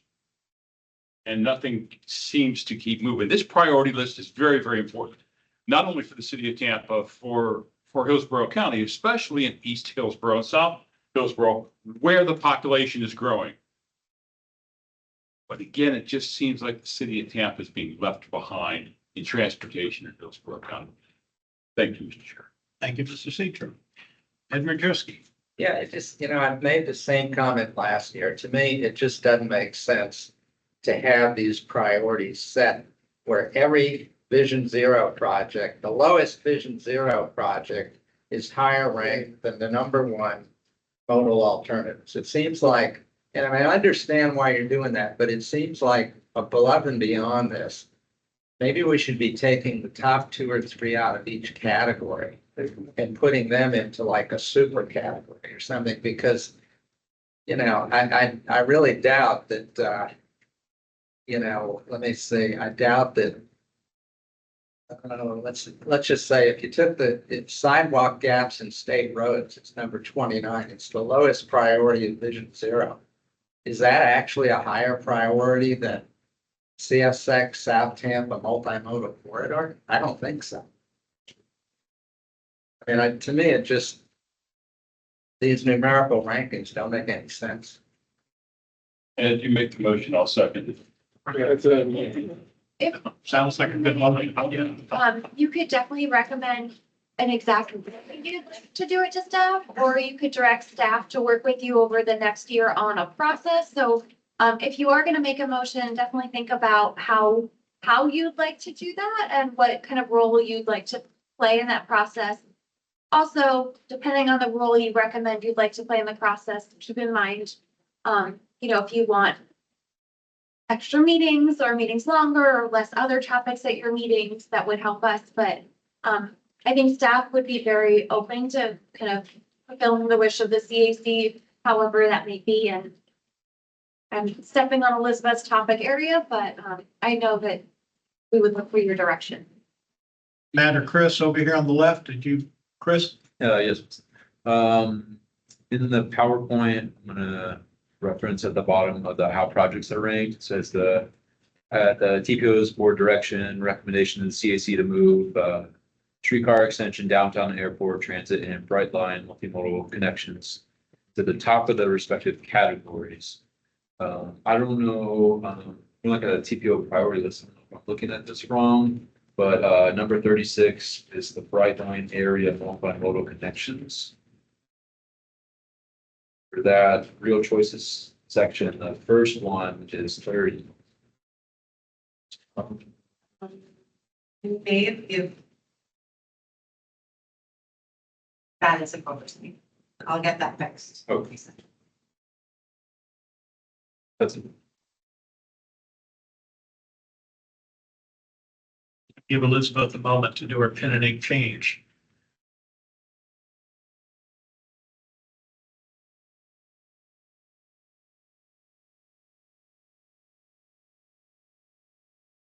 You good? Yep. Okay, right side of the room. Press valid. So our transit agency are pulled an anti-transit move. They were the ones who were doing a CSX study, wasn't the city of Tampa. City of Tampa was doing a South Tampa thing. First, do you know why Art would hold a rail study that not only involves CSX, but literally involves a streetcar to the airport? You know, like, I'm curious, because I'm going bonkers here. Why would Hart do something like this? I have to go back and ask them, but it was not on their submission to us this year. It's unfortunate. So I do have a question about the process once the tip gets approved, right? So from my understanding, it goes to the work program at DOT. And then it goes to the STIP, right? Which is the State Transportation Improvement Program. So does the priority list that we're crafting and agreeing today have any merit? Is there, or meaning, is there an actual priority list from the STIP that goes to state legislators or not? It looked like how savvy you are with this, but the STIP, the STIP, the Statewide Transportation Improvement Program, that is just all the tips individually. And then in rural areas, that part. So so when you think about the STIP, it's not separate. It's, the tip is incorporated in the STIP directly. So the priorities here, so DOT will go down the line and take the $15 to $25 million of that special TPO funding and see how much they can get into that program for fiscal year 31 that would become the tip, aka this. Got it. Okay. All right. Thanks for clarifying. I appreciate it. That's all I got. Thank you. Brandon? Oh, no, sorry. Anything. No, Don? Any hands up online? If you have a question online, please raise your hand. We did get a question in the chat about a flow chart for how projects are approved for the tip. And I think we can follow up on that, Stephen, but I can also scroll quickly in the presentation. And maybe Elizabeth, you can just speak quickly to how projects on the tip relate to, I think this is the as close as what we have to a flow chart tonight. Yeah. So this priority list that will be adopted next week will then be handed over to DOT. And again, they start from priority number 1 and work their way down till the funding runs out. So those projects that will be funded, you'll hear from either Alyssa or Suzanne in the fall or the winter time, the tentative work program. So that's how it makes it from this priority list into the work program and then eventually into the tip. If that's It is, and I think to add to that, the way projects get on this list is by having an application from one of our partners. So Hillsborough County submits applications, the city of Tampa, Temple Terrace, Plant City, and Hart. And they submit applications to us, and that's generally how projects get on the priority list. And Stephen, I'll follow up with you after to make sure I answered your question. Is that a state statute? Thanks, Sarah. This is, sorry, just to piggyback off that question, is that a state statute? Like, I mean, I would like to be a partner, and I think a lot of people here would, and they express that, you know, to petition the TPO to consider a project. I think there's a lot of practical reasons about why we do that.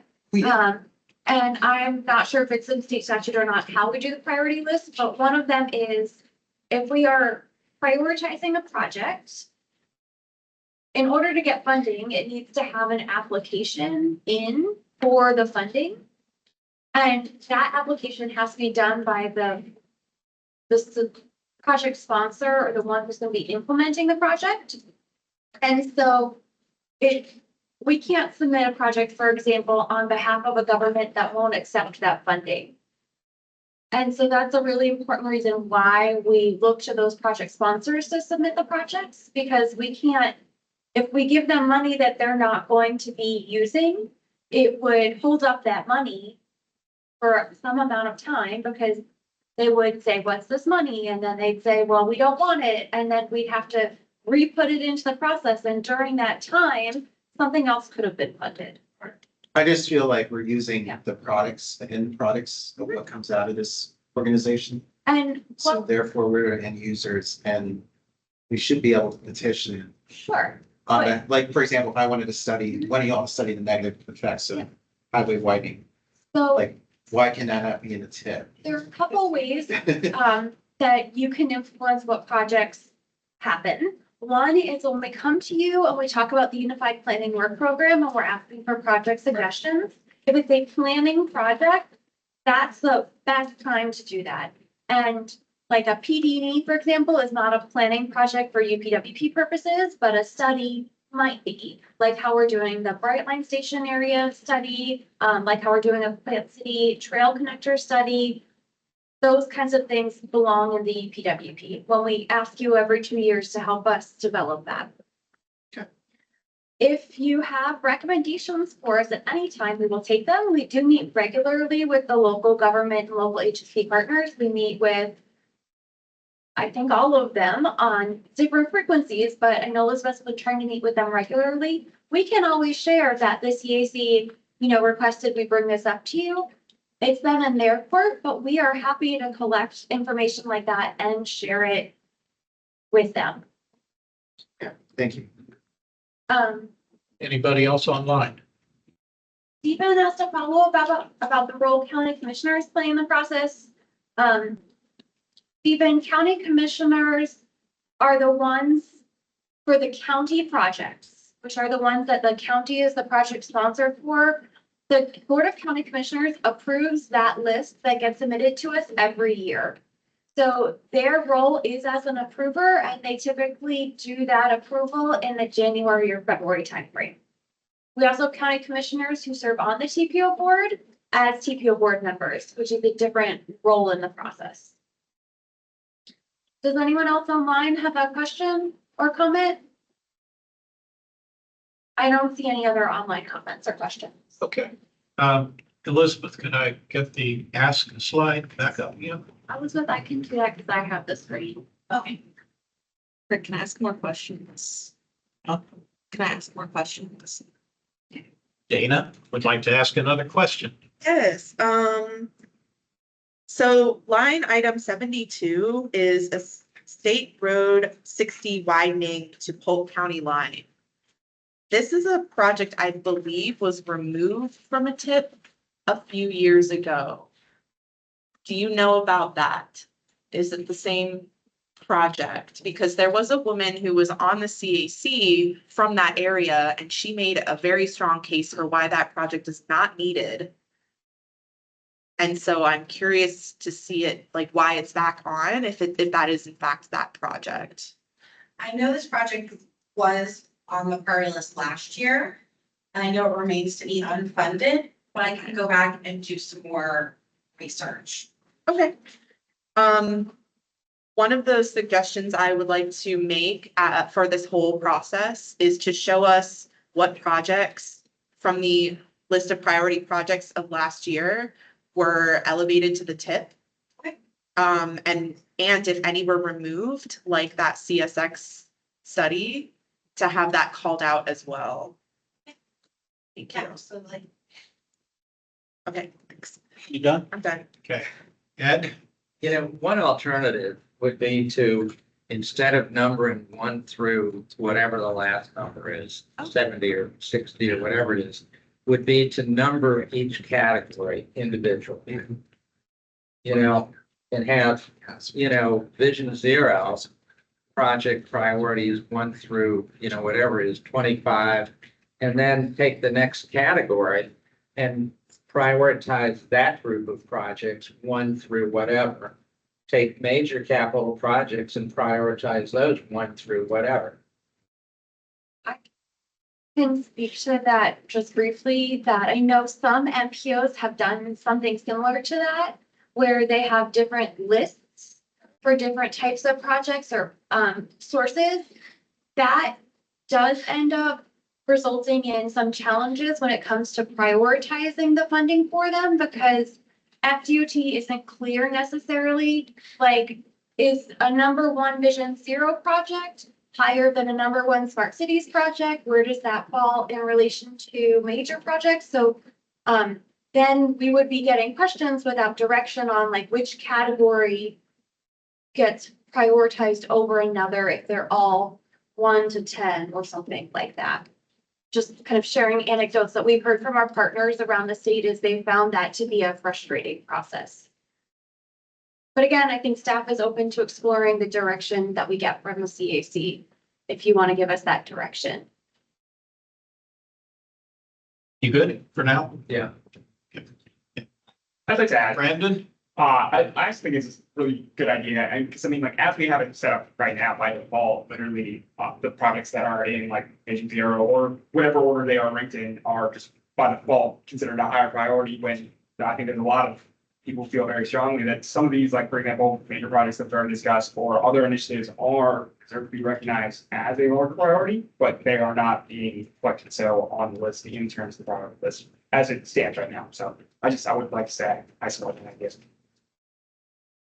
Okay, thank you for that. Anything else in the room?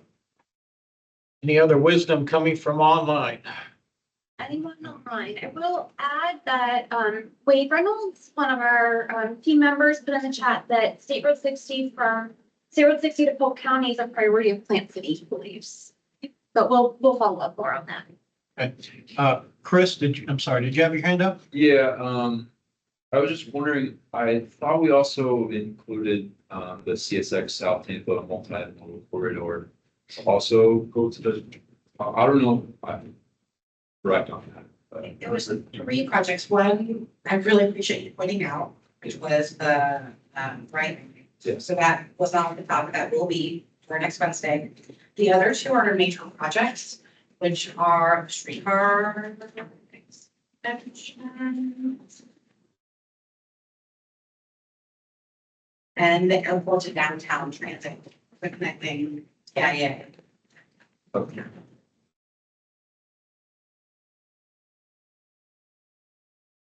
I see relative quiet in the room. No hands up. Dana? Okay, project number 1, I might not have written it down. There's a project, oh, it's 51. To create a diverging diamond. Are those are still popular? Like, people still think those are a good idea? Because I've driven on them and they are still really crazy to me, and I don't understand why they're a benefit. I believe, and Sarah, maybe I have some things to add, but I believe this intersection and this and go, because there's a lot of safety benefits to it. You don't see as nearly as many fatal crashes and as much late fender benders. So that is typically why that treatment is chosen. Thanks, I appreciate that. I'm done. Okay. Nothing else? Okay. The recommended action is to approve, recommend to the TPO board that they approve FY 27 to 31 priority list. As I telegraphed a few minutes ago, I do have a motion to make as to line item 53 in the priority list. If there's no objection, I'd like to go ahead and make that motion as to that line item before we address the priority list writ large. Are you all okay with that? Yeah. Okay. Pass the gavel. Mr. Stephen, I have a motion, sir. Rick Fernandez. Thank you. 3 is push. I make a motion to strike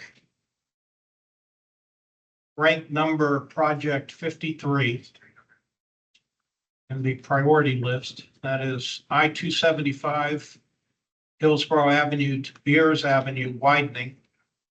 Project description being add 1 lane in each direction to I-275 north of Hillsborough to south of Beers. It's FPID number 431821-3.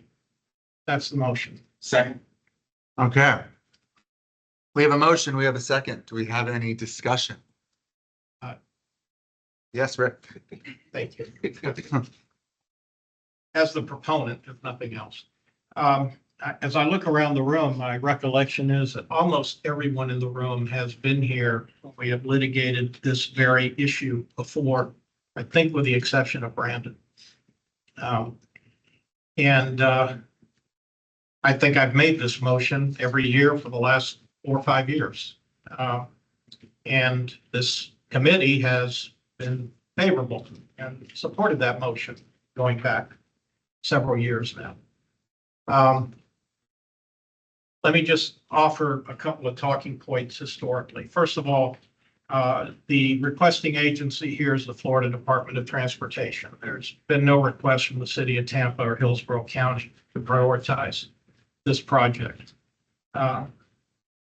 It is short of the, other than the downtown interchange, it is probably the most unpopular project from the perspective of the neighborhoods that are burdened by it.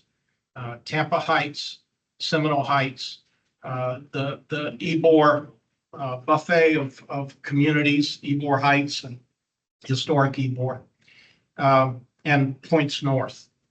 There have been public hearings with dozens, if not hundreds of people showing up in opposition to this, and some of you have been at those hearings.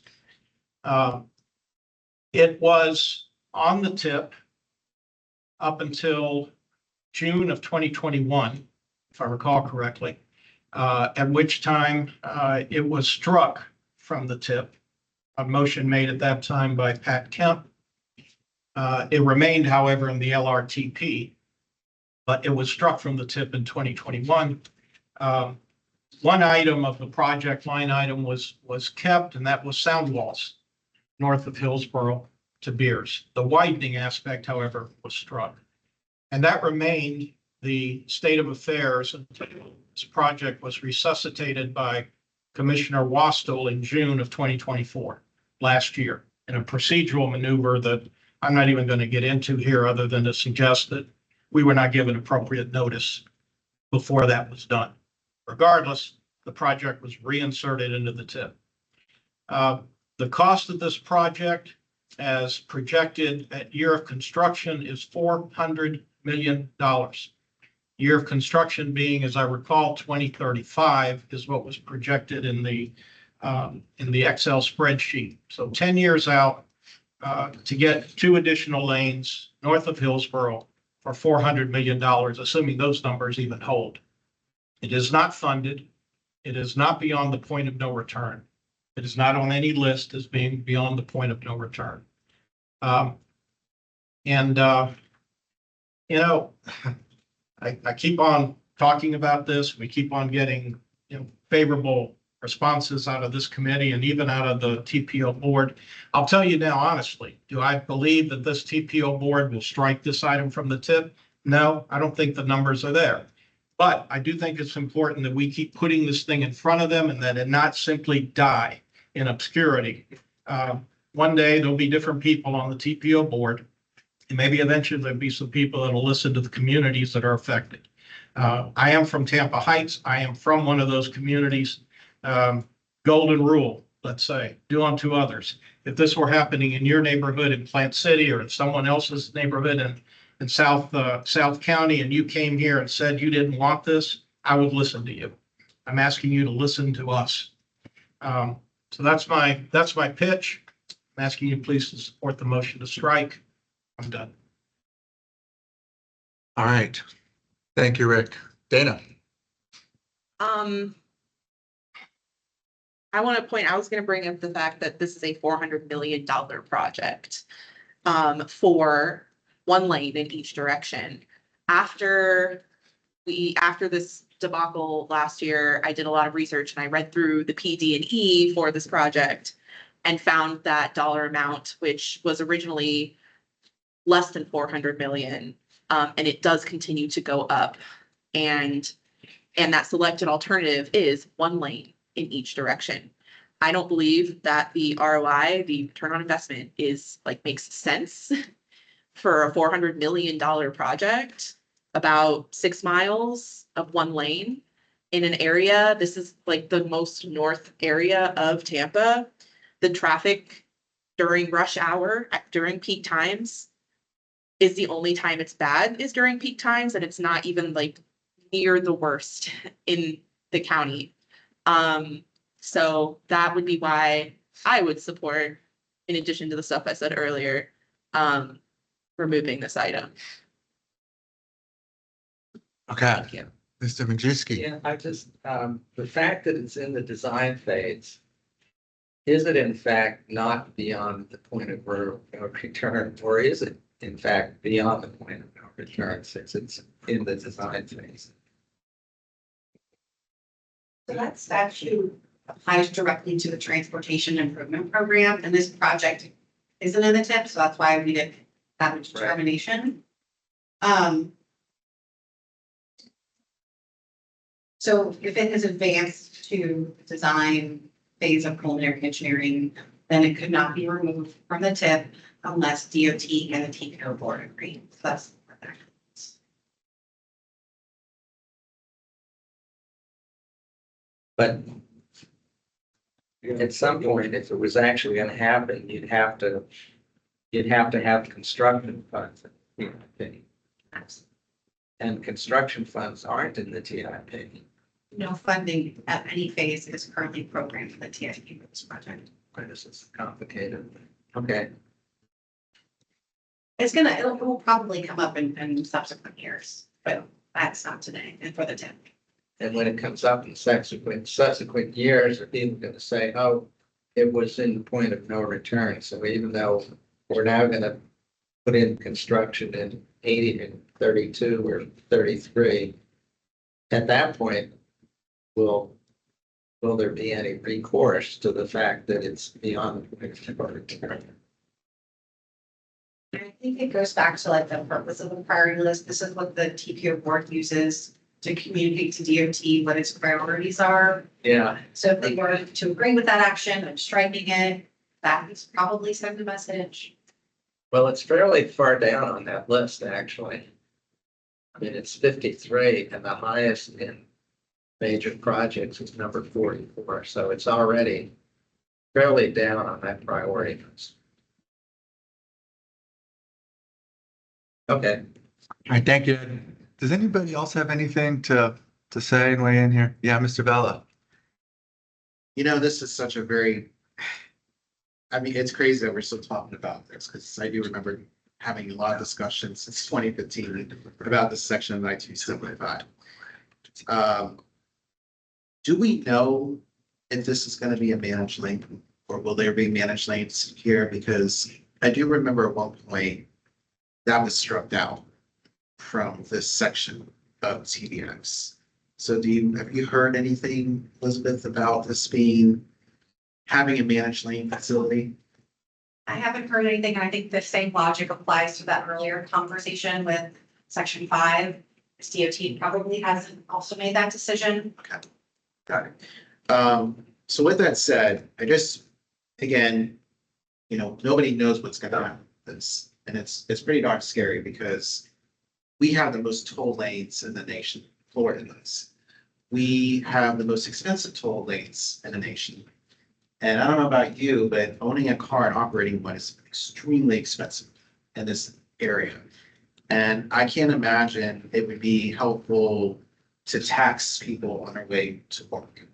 Especially when, as a committee, we've seen business where we talked about the hard BRT that is planned on Florida Avenue to go straight to USF, which is a job center. It's a university area.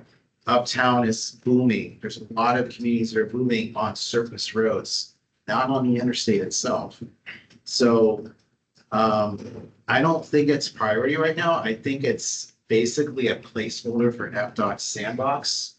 And honestly, I think it's terrorizing a lot of the people in the neighborhoods. And it's not fair to all the efforts that we put into when we talk about traveling on surface roads. Again, these are roads off the interstate that actually lead directly to jobs, directly to your homes, directly to your community. So to me, we don't really need to prioritize this. I would rather take this chunk of priority money, which is like 20 million right now for design costs, and shove that over to having premium transit to the airport. On the surface road, of course, but my point is that we have needs everywhere. Some of your communities flood. Some of your communities are very dangerous to cross those roads. You probably want to see some improvements in your church, your school. So why not prioritize those things instead of even talking about something that was part of a plan from 1987? And that's where this all became. It came from Tampa Interstate Study in 1987. Just have to let us go. People, Seminole Heights, Tampa Heights, and Ybor have spoken. They don't want this, and we know that driving is very expensive to a lot of people. So I would just ask everybody to please consider the motion that's on the table. Thanks. All right, thank you, Chris. Okay, do we have anyone online? I don't see any hands, but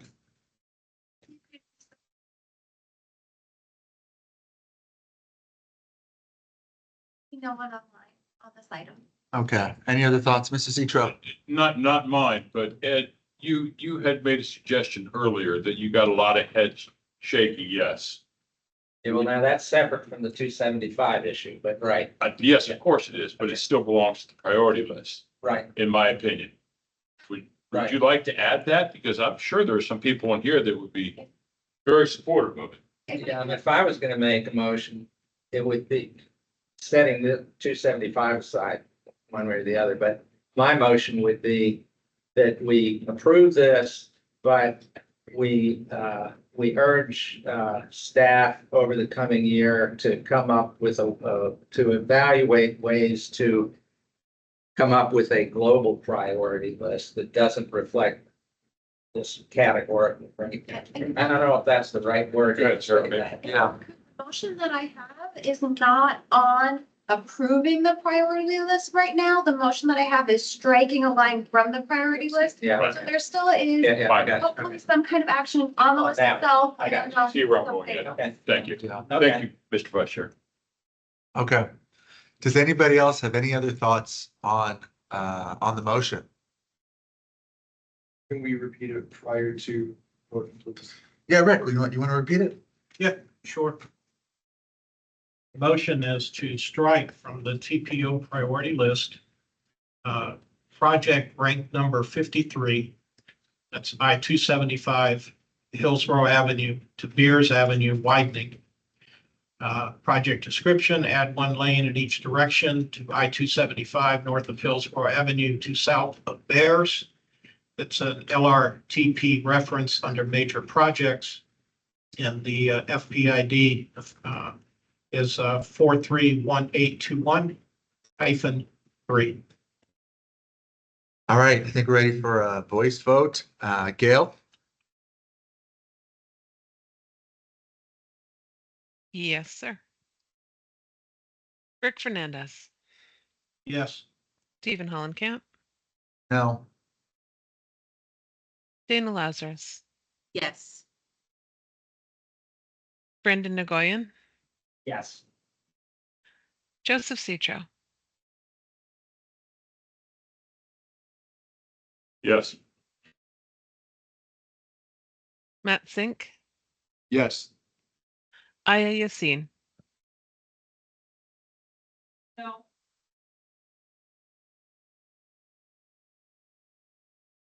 Don Skelton, No. Ed Mrzewski, No.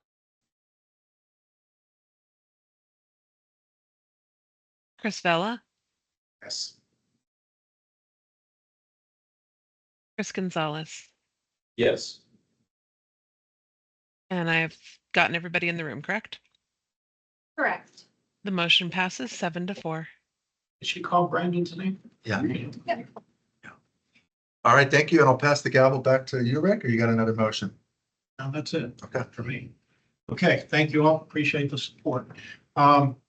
So we're back into the requested ask. Are there any other motions related to the TPO priority list?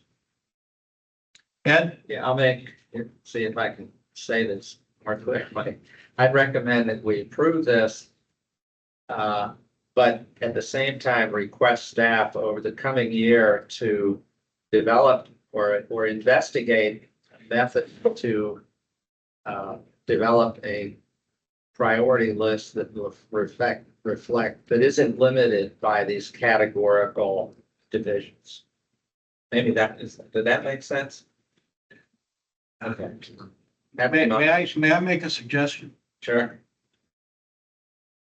Rather than including an approval of the priority list, make a motion directed only to the reprioritization of items within the list.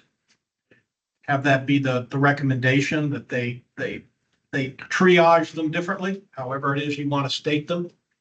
And then if that passes, then we move on to actual approval or disapproval of the priority list writ large. You've actually made two motions, is my point. You've made a motion to approve the tip priority list and included within that to change the prioritization of the items in that list. How about if I said subject to the staff over the coming year investigating development of a priority list that is not hampered by these categorical divisions. Somebody come up with better words than that, but. Is there a second? I'll second it. So if I can clarify, the motion is to approve the priority list subject to staff investigating methods to develop a priority list not limited by categorical divisions. Yeah. Is I that think correct? Yeah. For the motion and the second? That's good. Okay, is there any discussion on the motion? I just have a question, just to clarify. So are they going to change the list right now to categorize it, or it's starting from next month? I think I said in the coming year. In the coming year, yes. Okay. And sorry, I can add, I believe it's just to evaluate. It's not necessarily to make a decision one way or another. To evaluate. Yeah, just to evaluate. Okay, just clarifying. Yeah, so my updated notes on the motion is to approve the priority list, subject to staff investigating methods to develop a priority list not limited by categorical divisions in the coming year. Right. Right, so one is, part of it is kind of approving the list, and the other is telling us that you want us to look at other ways to do it for the next year. And I mean, consistent with the last thing, I mean, I'd be willing to say, approve the list subject to, that amendment to the list. I mean, if that matters, I mean, I don't know. I mean, my concern is not having the number 25 Vision Zero be a higher rating than some really huge, big, good transit project. I mean, I think the way you said it, read it back to me, but I think that captured my gist. Approved, and I can even clarify, recommend the TPO board approve the fiscal year 27 to 31 priority list, subject to staff investigating methods to develop a priority list not limited by categorical divisions in the coming year. Yeah, that's fine. I have a question. Chris I got my Ellis. sanity check here. So we're approving this list that is also inclusive of Rick Fernandez motions that, yeah. That's correct, because the priority list that you have already voted on is with that one item. Just making sure. Right. Yeah. I know there's different ways to approach it. It's just my brain's a little bit slow. Yeah, no, you got it right. No, Okay, yeah, all right. It's really important for me that we get all of this clarified, because I have to then make sure I'm reflecting what you're intending. Yeah, because my intention isn't to countermand the previous vote. I mean, it's just my focus is on this methodological dorky stuff. I'll recognize myself for a question. I don't know why I'm raising my hands today. Right? Ed, what if staff just decides to sit on their hands and do nothing with this? I mean, you're approving the tip priority list with the assumption that they're going to do something that you may or may not be happy with later. Yeah, So that's okay. I mean, I kind of trust them to, look at what MPOs are doing, figure out what are the you know, what are the difficulties in developing because I don't necessarily think we need to come up with a priorities list from 1 to 200 of every single project. I mean, it might be, you know, one alternative might be to take the top 3 or 4 in each category and prioritize those. And if there's money left over, do another couple, you know, I don't know. I mean, I think there's procedural things that they could investigate that I don't. Joe, did you have a question? Yes, no, I comment, just an interjection to your point. I don't think the staff will sit on this, but if they would come back to us from time to time and say, we may have come up with this idea, we want your input. Can you give us some direction? Are we heading in the direction you want us to go? Yeah, I mean, I would expect staff would come back to us, you know, a couple times during the year, and this is sort of what we've come up with. I can commit as staff that we would definitely do that without you including that in the motion. We would certainly check in with you along the way. Mr. Chair, I just don't want to be talking about the same thing again over and over for 30 years. No, And asking for the same thing over and over again. believe me, I don't either. I'll be dead. Dana? I'm sorry, Yeah, did you have your hand up? I Or was that did. just habit? I have a Okay. hand up. I really appreciate the spirit of the motion and how important, it seems very important to you guys that happen, and I understand why. And I, especially with me also wanting to prioritize public transit projects and things like higher up, it does feel like 2 separate things to me. Like approving the tip as amended would be one motion. And then a separate, if you need a motion because you don't trust that they're gonna do it, even though I feel like Elizabeth has done a great job. That's a point well taken. So maybe the motion doesn't include any reference to the tip or to the priority list, because we've already acted on it. You have Well, we not have- acted on the priority list. You have acted to take an item off the priority list, but you have not recommended to the board approval of that.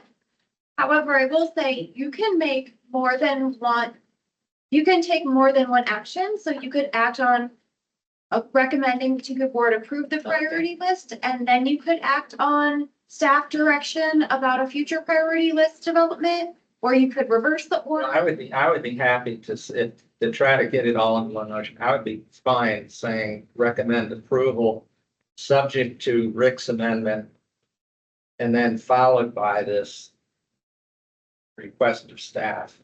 And I'd be fine if that makes sense, or if it's better to, after Rick's thing, to approve the priority list subject to his motion, and then do this other, I mean, I would suggest as staff that it might be simpler to separate them so we can convey them separately. okay. We would put them in one item when we address it to the board, but I think they are 2 separate things. So if one of them is to perhaps recommend approval of the priority list that you already took something out of, and another one could be telling us to work on this and come back to you. That's fine. So, okay, how about this? You could make a motion as a matter of first impression to approve the tip priority list, beginning, middle, and end. Like full stop. Okay. And then I'm in a position to accept any amendments or any of that sort that may come down the road about the tip priority list. We'll litigate that motion in any amendments. When that's done, there could be a following motion that essentially expresses your concern and makes a recommendation to the TPO board about the prioritization, but it's a separate item. Yeah, so why don't we just, somebody make a motion to accept the priority list subject to Xing out that one line, and do that as a motion. And then I'll do my thing. Do you want to make that motion? You want to make the motion, an enabling motion on the recommended action? Sure. I would make a motion that we approve the priority list with the exclusion of whatever that line item was that we voted on previously. Okay, well, at this point, the priority list does not include that line item anymore. Oh, okay. We've already stricken it. No, okay, Right? fine. So it wasn't an amendment in that sense. Okay, We've struck it. Okay, So now your motion is to recommend approval to the TPO board of the priority list for fiscal year 27 to 31. okay, Yeah, I do that. okay. Is there a second to that motion? I second. Mm-hmm. And Brendan Nguyen offers a second. Is there any further discussion on that motion?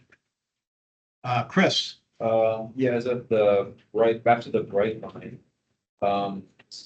We need to make an amendment to have that fixed, or because that's been previously. Yeah, no, I'm gonna do that first thing tomorrow morning. So That's really just. So we all have to do motion, right? You do not need to take action on that. Now that you've pointed it out to us, we will work to correct that. We would do that. Unless you tell us not to do it, we will do that as part of correcting the record. Okay, we have a motion, we have a second, discussion in the room. Anybody online? Anyone online? I see no discussion or questions online. Okay, can I have a roll call, please? Can we just do acclamation? We probably can. All right, let's give that a try. All in favor of Ed's motion, please signify by saying aye. Aye. Any opposed? Nay. All right, consider that unanimous. Now, Ed, Chair recognizes you for a second motion. I'd like to make a motion that I don't, do I need to make a motion to make a request? I would make a motion that the staff investigate alternative methods of prioritizing projects, not limited by the categorical distributions, and report back to us with alternatives over the next year. Second. All right, there's a motion. There's a second by Chris Vella. Is there any discussion, questions on, or comments on the motion? Can I just make sure I have it correct? Sure. The motion is for staff to investigate alternative methods to prioritize projects not limited to the categories and report back in the next year. The way you said it the first time, the categorical divisions. Categorical divisions. Okay, got it. Okay, sorry. The thing news is this is taped, so you can play it. Yes. Okay, We can play back on you YouTube. play it back. Okay, we have a motion, we have a second. Any more questions or comments? Anybody online? Anyone online? I see no one online. Okay, I'll do an acclamation vote again on this. All in favor of Ed's motion signify by saying aye. Aye. Any opposed signify by nay. All right, please note that is unanimous. Ed, thank you. Do we have anything else going on? That ends. New business meeting. Okay, unfinished business and new business. Next CAC meeting is August 6th. Remember, we have a hiatus in July. Future topics. I'm just gonna make a comment that we are going to ask you to reprioritize your future topics. If you have them, I'm happy to take them now or in the form or by email, but over the summer, while you're not meeting, look for something from me asking to help us reprioritize them so we know what to start to program for you. Are you gonna send like something that we're gonna rank on? Yep. Chris Fellow? A long burning question I've been asking for a couple of meetings already, but I did want to find out why were the CSX tracks removed? Let's just say from Union Station to Water Street. I think they removed them, but I just want to kind of know why they were removed. Because we're talking about that. I don't have that to the list. Thank you. Okay, any other burning questions? No? Yes? I was just gonna say, for those who want to speak at the TPO board meeting or provide public comment, a reminder to check that agenda packet for how to do that. Okay, Thank you. all right, folks, thank you, we're adjourned.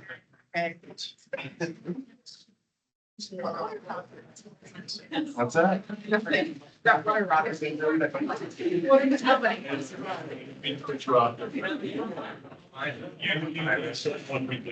God, good seeing you. Right. So,